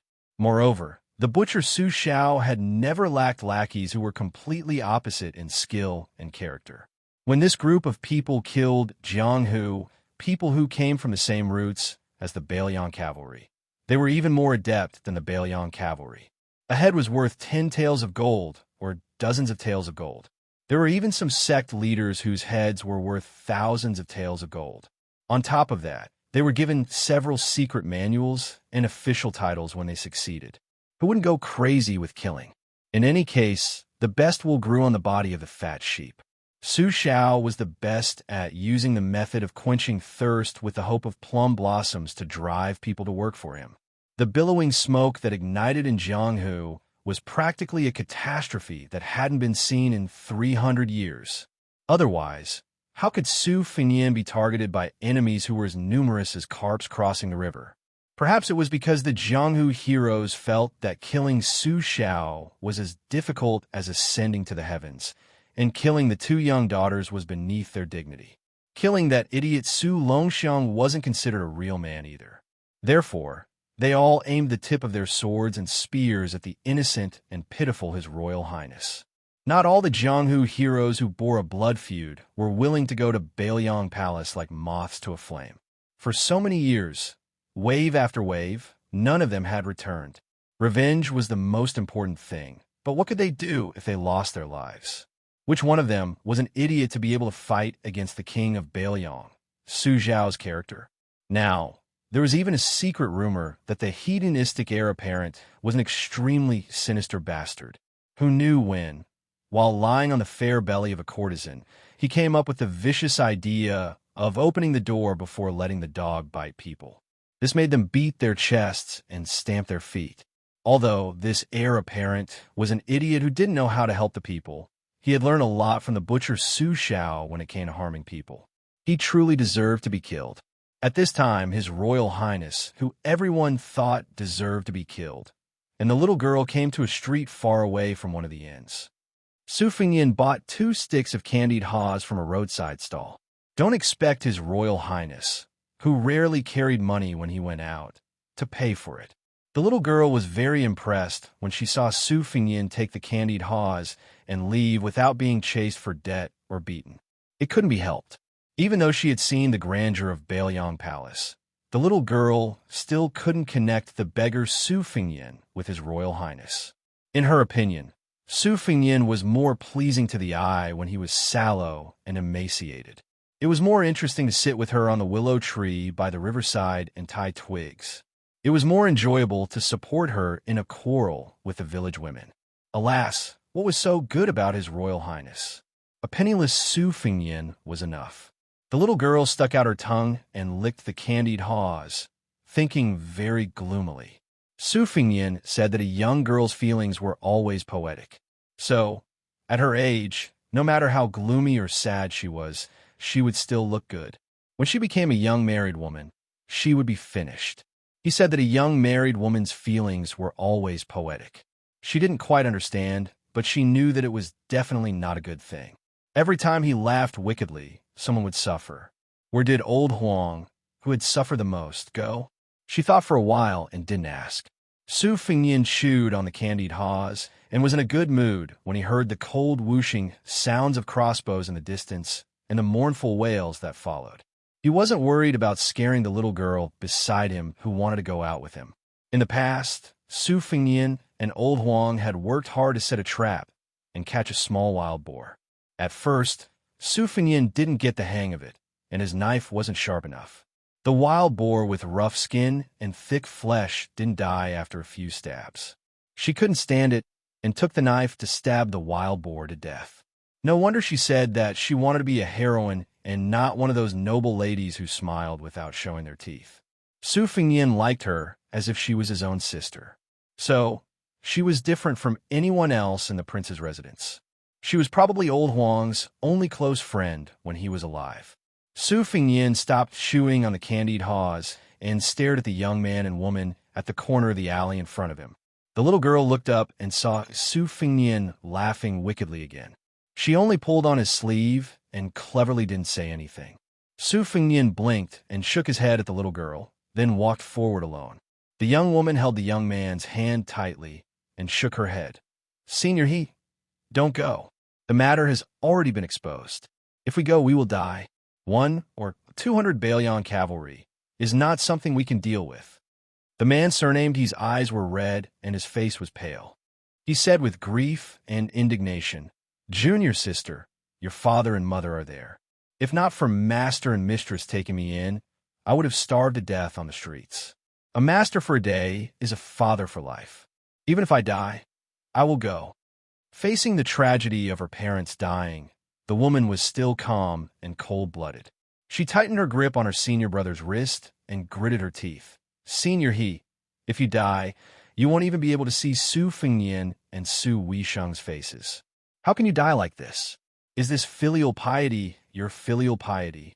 That senior martial brother was still determined to meet his death. The beautiful woman let go of his hand and slapped his face. She sneered, "Then you can die."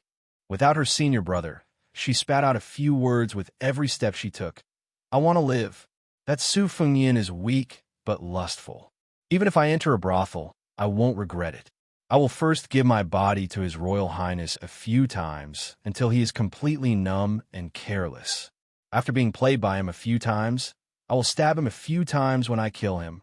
This prince doesn't know what's good for him and claims that he never destroys flowers. I want him to die in a land of warmth and tenderness." The senior brother's heart ached, but he still walked forward. Jianghu grudges end in Jianghu, and Jianghu men die in Jianghu. This may be stupid, but Jianghu is not like the palace. There are many fools who only know filial piety. They don't care about foolish filial piety. After he walked away, the woman said disdainfully, "My parents raised this kind of trash for more than 20 years for nothing." Well scolded. He doesn't understand the big picture at all. He will die in vain. "Miss, you are the one who can endure humiliation. If I were His Royal Highness, I wouldn't be willing to kill a beauty like you."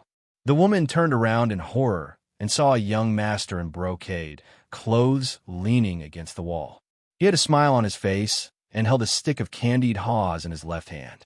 She had seen a portrait that she was almost tired of looking at. Therefore, she recognized the man in front of her, even if he turned into ashes. However, in the portrait, His Royal Highness's eyes were frivolous and weak. At this time, he should be called Su Fengyan. Why did he have a domineering aura? Before she could use her glib tongue, the winter-embroidered knife was unsheathed. A crack several feet deep appeared on the thick wall behind her. The woman's head fell to the ground. Su Fengyan threw away the stick of candied haws and looked at the head on the ground. He said calmly, "Who said I don't kill women?" Chapter 70. Su Fengyan abruptly turned his head and saw a thin figure standing at the end of the alley. His mind raced as he quickly saw the person's face. He couldn't help but be dumbfounded. It was actually the delicate girl from the beef shop. She was holding a bamboo stick, her delicate shoulders trembling as she stared blankly at His Royal Highness, who was holding a knife. Su Fengyan didn't know whether to laugh or be fierce. It was very awkward. If it was the assassin's accomplice, he could just kill him. But this little girl was so harmless that she didn't give His Royal Highness a chance to make things difficult for her. She had already turned and ran away. Su Fengyan didn't intend to pursue the matter. She was just a pretty girl from a small family. It was already quite impressive that she wasn't scared out of her wits. How could she dare to gossip? Besides, no one would believe her, and even if they did, no one would care. In Bailiang, if Su Xiao wasn't the emperor who only lacked a 9-dragon embroidered robe, then what was he? Su Fengyan found the little girl who lived in the temple. She was still fighting with the sugar-coated hawthorn with her small mouth. She probably thought the hawthorn was too sour, so she only bit off the rock sugar on the outside. She couldn't bear to throw away the rest, nor was she willing to eat it. She just stood there waiting for him. Su Fengyan didn't stand on ceremony and took the hawthorn, swallowing it in a few bites. He pulled the little girl to the beef shop 3 streets away and ordered 3 servings of soy sauce meat. The owner of the shop was still attentive. Su Fengyan didn't see the girl from the bamboo branch, who was probably called Xianxia. When they returned to Prince Liang's residence, Su Fengyan smiled and said, "Before you go home, I want to show you something." Miss East-West asked curiously, "What is it?" Su Fengyan gently said, "The mysteries of heaven cannot be revealed." The little girl curled her lips and said, "My father said that the mysteries of heaven are all lies." Su Fengyan didn't think much of it and took her back to the residence. They first went to Wudong Garden. As soon as they entered the courtyard, he clapped his hands. When they heard the clapping, all the servant girls, including Sweet Potato, Green Ant, and Cucumber, stopped what they were doing and rushed out of the building. They piled up in the courtyard, chattering and laughing, all of them looking forward to it. Although the little girl had seen Sister Sweet Potato, when so many beautiful sisters suddenly appeared, she was still a little dazed. She only heard Su Fengyan say, "The rules are the same as before. Go to the top of the mountain around this time tomorrow." The sisters burst into laughter, beaming with joy, and dispersed. After Su Fengyan sent the little girl who was in the dark back to her residence, he walked alone to a music hall called Chu Shu Bao Down. It was a 5-story building. There were bells, drums, zither, and cymbals in the hall. There were all kinds of instruments. There were more than 10 great musicians and music officials, and more than 160 little musicians. There were even more singers and dancers. These people were all raised by His Royal Highness for free. In the entire Liangdi, other than him, no one else could afford to raise this music hall. On the first floor, there was a large set of bells. There were as many as 8 sets of 65 bells. The bell racks were 2.5 meters high and were divided into 3 layers. They were arranged in a curved ruler shape, looking magnificent. The largest bell was as tall as a person and almost 500 caddies. This was the so-called bell chime that signified the height of wealth and rank. The bell chimes were here. The Liang dynasty followed the ancient etiquette. There were 8 sons of heaven, 6 dukes of princes, 4 marquises, and 2 scholars. Therefore, the Bailiang Palace dance team could have 6 sons of heaven and 48 sons of heaven. Su Fengyin did not engage in honest work. For a period of time, he was obsessed with etiquette and music. He was most fond of the secular music of Shu, which was recognized as the most decadent sound in the world. He was also good at the grand Chu music, which was praised by the sons of this old man. His Royal Highness was able to play all the courtesans in Liangdi, big and small, not just by throwing money at them. The bell was the head of all the music. Su Fengyin lightly tapped the bell to test the sound. He frowned. The casting of the bells in the prince's mansion was superb. The shape was vigorous, the thickness was appropriate, and the range was wide. However, they were only used a few times a year, so it was inevitable that there would be some deviation when the sound was changed. Half of the 60-odd bells in this group were made by him and Su Weisheng. They were the most sensitive to the sound of the bells. If one were to say that Su Fengyin was idle, it would not be wrong to accuse His Royal Highness, who was born in a first-class noble family. Making bells was more time-consuming and exhausting than leading an evil dog and serving out on the street to molest a good girl. Was he really going to become a bell maker in the future? It was not only the bells. Su Fengyin also studied the sheng. Following his second sister, who knew everything, he improved the 13 and 17 movements to 24 and 36 movements, like the clear cry of a young phoenix. Su Fengyin bent down and stretched out his finger to strike the bell. The sound of the bell was melodious and vigorous. When the sound weakened, he said softly, "Come out," killing 2 birds with 1 stone. Yu Wei, who had been upstairs all day, came down. After the winter solstice, it was a good day for the rhythm of the yellow bell. She was wearing a snow-white fox fur coat, untainted by dust, slim and elegant. Lily walked in through the door. She had been tiptoeing and secretly following His Royal Highness to the music hall where Chu and Shu musicians bowed their heads. She could barely be considered a girl next door who had just grown up, but in the Bailiang Palace where beautiful maids were everywhere, she really did not stand out. Even the dancers and singers who were kept as playthings by His Royal Highness could not compare to her. Fortunately, the little girl had not reached the age where she would consciously be jealous of others. She only wanted to be a carefree heroine in the Jianghu. She was ignorant and did not know how to compete with others. The little girl giggled and jumped to Su Fengyin's side. She touched the big bell curiously and said with a look of admiration, "Su Fengyin, you know about this?" Su Fengyin smiled and said, "I know a little." The little girl said regretfully, "I'm far from it. My mother said that I'm tone deaf since I was young. It's worse than the chanting of the monks at home." Su Fengyin joked, "I already learned about it when I taught you how to whistle." The little girl raised her foot to step on Su Fengyin, but her foot was dodged. The little girl was unwilling to give up and began to chase His Royal Highness. Yu Wei, who was standing at the stairs, sighed softly, "This little girl is really brave." After fooling around for a while, Su Fengyin saw a blue bird standing at the door with an unnatural expression. Chapter 71. Su Fengyin's heart skipped a beat. He held the girl's head with one hand and pointed at Yu Wei with the other. He smiled and said, "Lizzie, you play with this fish sister first. I have to go pick up someone." The girl made an O sound. Su Fengyin turned to look at Yu Wei at the door and ordered, "You take care of Lizzie. All right, I need you to practice the sword for the next 2 days." Yu Wei frowned but did not refuse in the end. Su Fengyin flew to Wudong Garden, picked up 2 boxes of chess pieces, and ran towards the lake. He saw a woman leading a horse forward.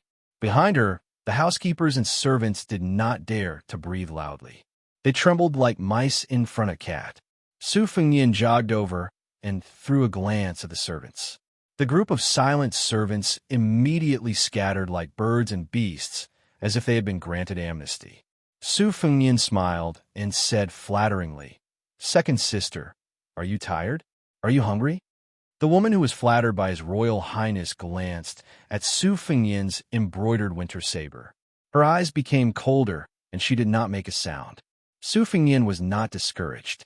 He carefully accompanied her and said, "Second sister, I carve a set of chess pieces for you on Wudong Mountain. According to your 19 paths, there are 361 pieces. Take a look." In the palace, the servants all knew that First Junju was afraid of Dezhugwa. Dezhugwa was afraid of His Royal Highness, and Su Fengnian was afraid of Su Weisheng. Everything had its vanquisher.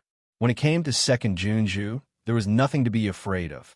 As a woman, she dared to use a sword to kill people on the battlefield of Bailiang. There was no one in the palace who did not feel their hair stand on end when they saw her. Jiang and I was a female servant with a backbone, but she was also thrown to the bottom of the well by Su Weisheng for 3 days and 3 nights. When she was pulled out of the well, the originally beautiful girl was like a ghost without a soul. Su Weisheng didn't even look at the chess pieces in the box as he silently walked forward. Su Fengnian felt wronged and called out to his sister. "I'm your sister," Su Weisheng said coldly. Su Fengnian's footsteps did not stop as he muttered, "I'm just practicing the saber. Do you have to make such a fuss with me? I haven't seen you in 3 years, but you don't even smile." Su Weisheng brazenly attacked. In the twilight, a streak of brilliance surged. Su Fengnian felt a throbbing pain on the back of his left hand, and the chess box fell from his hand. The whole box of 180 white chess pieces fell from the air, splashing more than 100 water droplets. It was really like a fairy scattering flowers. Su Weisheng continued to move forward, ignoring His Royal Highness, who was stunned on the spot. She only said expressionlessly, "I saw it." Su Fengnian, who only had a box of black chess pieces left, looked at the figure of his second sister in the distance and sighed for a long time. On the second day, Su Fengnian went to the Luo Tu courtyard to visit Su Weisheng, but his second sister refused to see him. On the third day, he finally saw his second sister, and this was thanks to Su Fengnian climbing over walls and buildings. She was lying on the bed, holding a book, Records of Examiners, which was not respected by the current scholars. She ignored Su Fengnian. Su Fengnian smiled mischievously and wanted to lie on the bed, but Su Weisheng unsheathed her ancient sword by half an inch. Su Fengnian said helplessly, "Second sister, when will you calm down?" She said softly, "I'm going to return to the academy soon. If I don't see you, I won't be angry." Su Fengnian was stunned and asked, "You're not going to celebrate the new year at home? You're not going to wait for Su Xiao to come back?" Su Weisheng just turned a page. Su Fengnian was silent. From noon to dusk, Su Fengnian put down the lonely chess box and left the Luo Tu courtyard, which was as clean as a snow cave. Su Weisheng got off the bed and ate some snacks. Looking at the sky outside the window, she went to the stable to get the red snake. She said she was going to leave, so she really left. She did not hesitate. Su Weisheng let out the psychic horse that she had tamed by chance. After hesitating for a moment, she returned to the courtyard and took something small. Su Fengnian stood at the entrance of the prince's mansion, watching the horse, the man, and the sword leave resolutely. Su Fengnian did not need to go to the Luo Tu courtyard to know that the box of chess pieces was placed in the distance. Why bother? How could there be a woman in the world who liked to travel alone? Su Fengnian walked to the top of Mount Qingliang. Under the yellow crane tower, there would be a song and dance that was rarely seen in the world. It was originally for little Li Zi. He did not expect to give it to second sister. The brilliant Bailiang soul-suppressing song was written by the departing Su Weisheng. Su Fengnian composed the song. Tonight, there would be Yu Youwei's sword dance. Red Musk, Bluebird, and the other girls would sing. Green Ant, Huang Shang, and the other 30 musicians would sing. There were 160 singers and dancers. At the top of Mount Qingliang, the lights were as bright as day. The entire city could look up and see the brilliance here. The entire city could hear the majestic sounds of nature. The people in the city crazily spread the news. His Royal Highness is going to reward the children with a song again. Under the yellow crane tower, the flames are like a rainbow. Bailiang has millions of households. How many of them are wrapped in iron clothes and withered bones? Scholarly honors and wine. How many grains of dust are the emperor's generals and ministers? A rabbit walks on the mountain. A fox sleeps in the forest, swallowing the mountains like a tiger. 10 pearls, snow mud, red stove, white hands, and a slender waist become orphans. 100,000 crossbows shoot down countless. Millions of heads roll on the road. A good man, don't say that the heroes of the world have fallen into his trap. Little girl, don't hide your admiration deep in your belly. Come, come, come. Let's hear who's beating the beauty drum. Come, come, come. Let's see who's the butcher of the young world. This soul-suppressing song had a total of 1,008 words. It was widely circulated in the Bailiang army. There were only 3 people on the city gate tower: Su Xiao, his adopted son Shun Jibao, and Su Weisheng, who was stopped by them in the end. Su Xiao held a bowl of strong wine in his right hand. He closed his eyes and listened to the song, his left hand patting his knee. Shun Jibao's expression was solemn. Su Weisheng heard half of the song and went downstairs. She held a round, pitch-black chess piece in her hand. Yellow crane tower. This was the first time the little girl had seen such a vast and brilliant battle array. She was so shocked that she couldn't speak. The timid and stupid Nambe beside her was so scared that he ran away and disappeared without a trace. Li Zi stared blankly at His Royal Highness, who was reclining on a couch not far away.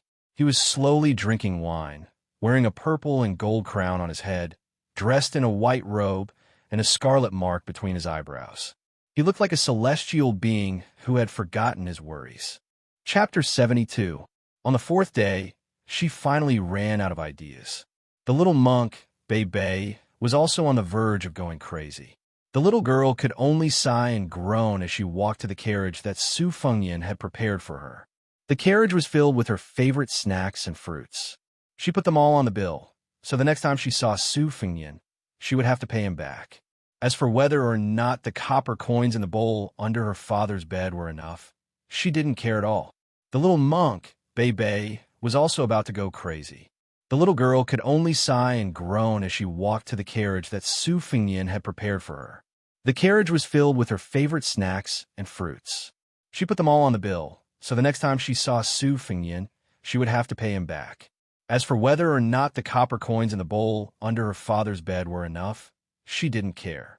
The little girl saw that His Royal Highness didn't seem to be getting on the carriage, as if something was missing. She anxiously said, "Su Fengyan, you're not going to see me off?" Su Fengyan raised his head and gently said, "No, I'm afraid that I won't be able to resist snatching you back once we leave the city." The little girl immediately became happy. See, Su Fengyan still cared about her as a close friend. If he couldn't see her off, then so be it. He was still young, and she was still young. She wasn't afraid that she wouldn't have a chance to see him off in the future.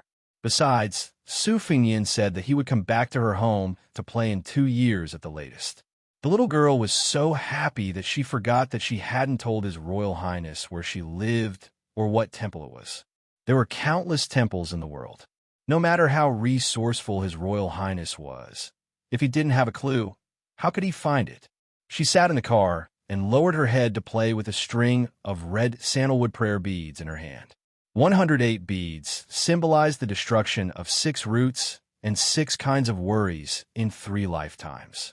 This was a sacred object of Buddhism that His Royal Highness piously asked for from an eminent monk of Mount Jiwa.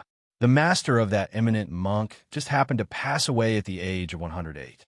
He held this string of Buddhist horse rope and chanted countless sutras. Naturally, it contained a kind of great merit that could only be understood. It could be seen that the heartless His Royal Highness cherished this little girl from the bottom of his heart. That night, The old soldiers in the city were filled with mixed feelings as they listened to the brilliant Bailiang's soul-suppressing song. The little girl ran to His Royal Highness's couch and was pulled into his arms. She wasn't shy at all. Listening to the song and smelling the scent of alcohol, she felt her heart was at peace. Before boarding the car, the little monk clasped his hands and bowed to Su Fengnian. Su Fengnian smiled and bowed back. The little monk was more familiar with the ways of the world than the little girl. He said many words of gratitude from the bottom of his heart. From the beginning to the end, the little monk didn't have any aversion to this notorious, heavenly playboy of Bailiang. Perhaps it was because he had heard Li Zi talk about how good and smart Su Fengnian was before they met, so he had a good first impression of him. In addition, during this period of time, he only saw His Royal Highness playing with Li Zi. He didn't see him being domineering or evil. In the end, he even brought him a few Buddhist scriptures that the temple lacked from that big attic. The little monk really couldn't hate him. The carriage moved slowly. The little girl lifted the curtain and waved her hand vigorously. Su Fengnian smiled and waved back.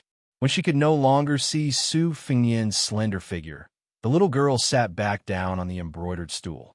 She was a little annoyed and her heart was empty. The little monk asked, "Li Zi, why didn't I see the coachman you mentioned, old Huang?" The little girl, who was originally listless, immediately became radiant and said, "Old Huang, he's the most interesting.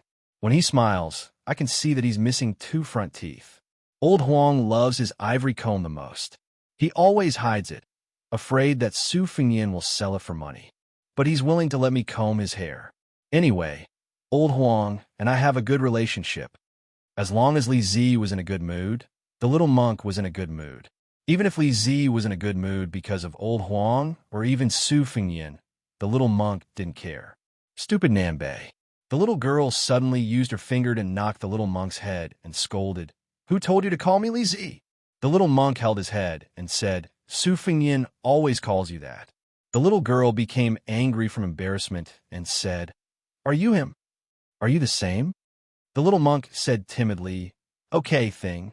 The little girl gritted her teeth and said, "You're not allowed to call me Thing. Wu Nanbei, you stupid Nanbei." The little monk tactfully shut his mouth. She was really angry. Otherwise, she wouldn't have called him by his full name, Wu Nanbei. This was because her master used to hold onto Li Zi's braid and earnestly taught her that monks shouldn't talk about their names, Taoism, or longevity. She was not allowed to call her family by their original names before they were born. Alas, her master didn't have any strong points. This was the only good thing about him. Li Thing, Wu Nanbei. Although the little monk's face was reserved, he was actually thinking happily in his heart. "You're Thing, and I'm Nanbei. As long as we're together, everything will be fine." Poor Su Xiao could only appear in his mansion when the little girl and the little monk left the city. He sat with Su Fengnian in the pavilion in the middle of the lake. Only the father and son were there. Even Chen Zhibao wasn't present. De Zhuguo had 6 adopted sons. Chen Zhibao, Yuan Zuozong, Yi Shizhen, Yao Jian, Qi Danghua, and Chu Lushan. Their personalities were very different.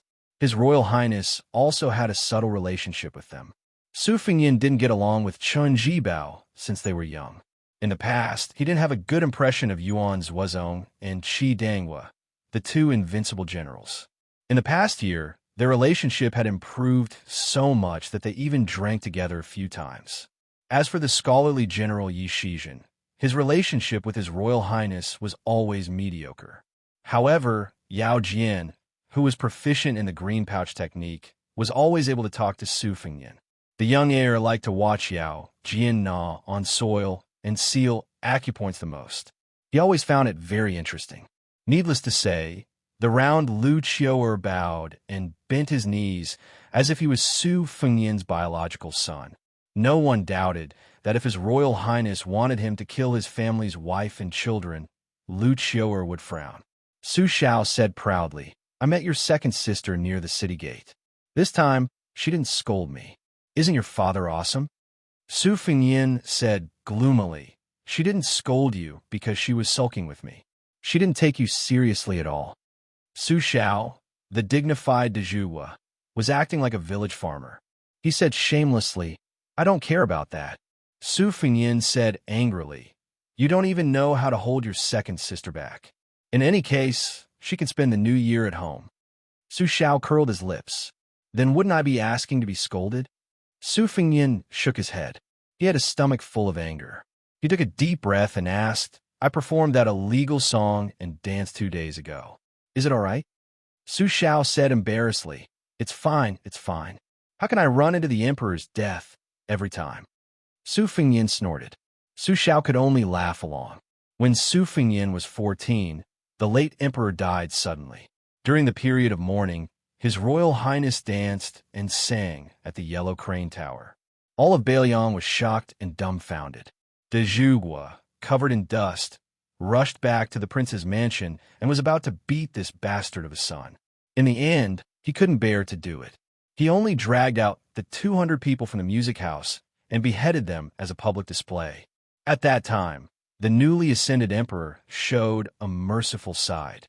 He only verbally reprimanded Su Fengyin a little, using the reason that he was young and ignorant to suppress the criticism of the civil and military officials.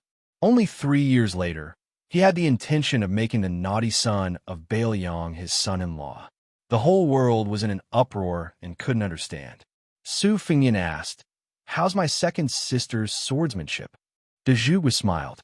"It's still a little lacking compared to the master Nangong you attracted." Su Fengyin was surprised. "I know my second sister's swordsmanship isn't bad, but it's actually this good?" De Zhugua said proudly, "Wei Xiong, this girl, always wants to be first in everything she does. That turtle bastard, nicknamed Huang Longshi, will sooner or later be used as a stepping stone by your second sister." Su Fengyin carried Xiao Dong on his shoulder and held the back of his head with both hands. He leaned against the red and gold pillars of the pavilion and said lazily, "Why don't I put my second sister's face together with Baihuer's? After thinking about it, only the two of them are suitable." De Zhugua rolled his eyes. "If you say this to either of them, you'll be asking for a beating. A red hoe and a spring thunder, you'll suffer." Su Fengyin sighed. "You're right. We can't beat them." De Zhugua lowered his voice. "I have an expert in my hands. If you have the ability, take him." Su Fengyin frowned and asked subconsciously, "How high?" De Zhugua stretched out his 2 hands. "In the whole world, he's really in the top 10. 40 years ago, he was in the top 3. 20 years ago, he was definitely in the top 5. Su Fengyin smiled bitterly. "Isn't he even higher than old Huang?" Su Xiao smiled. Su Fengyin asked, "Where did you hide him?" Su Xiao pointed at the tide-listening pavilion and said mysteriously, "He's suppressed under the pavilion. The reason why I built this pavilion and why your master is here is because of this once-in-a-century old monster." Su Fengyin shook his head. "With my inexperienced skills, do you think I'm going to court death?" Su Xiao nodded. "There's no rush. That old monster's evil tendencies haven't been wiped out. Anyone who goes now is indeed courting death." Su Fengyin muttered to himself, "Then I won't dare go to the tide-listening pavilion in the future." Su Xiao smiled. "You can go," Su Fengyin said resolutely. "I won't go even if you beat me to death."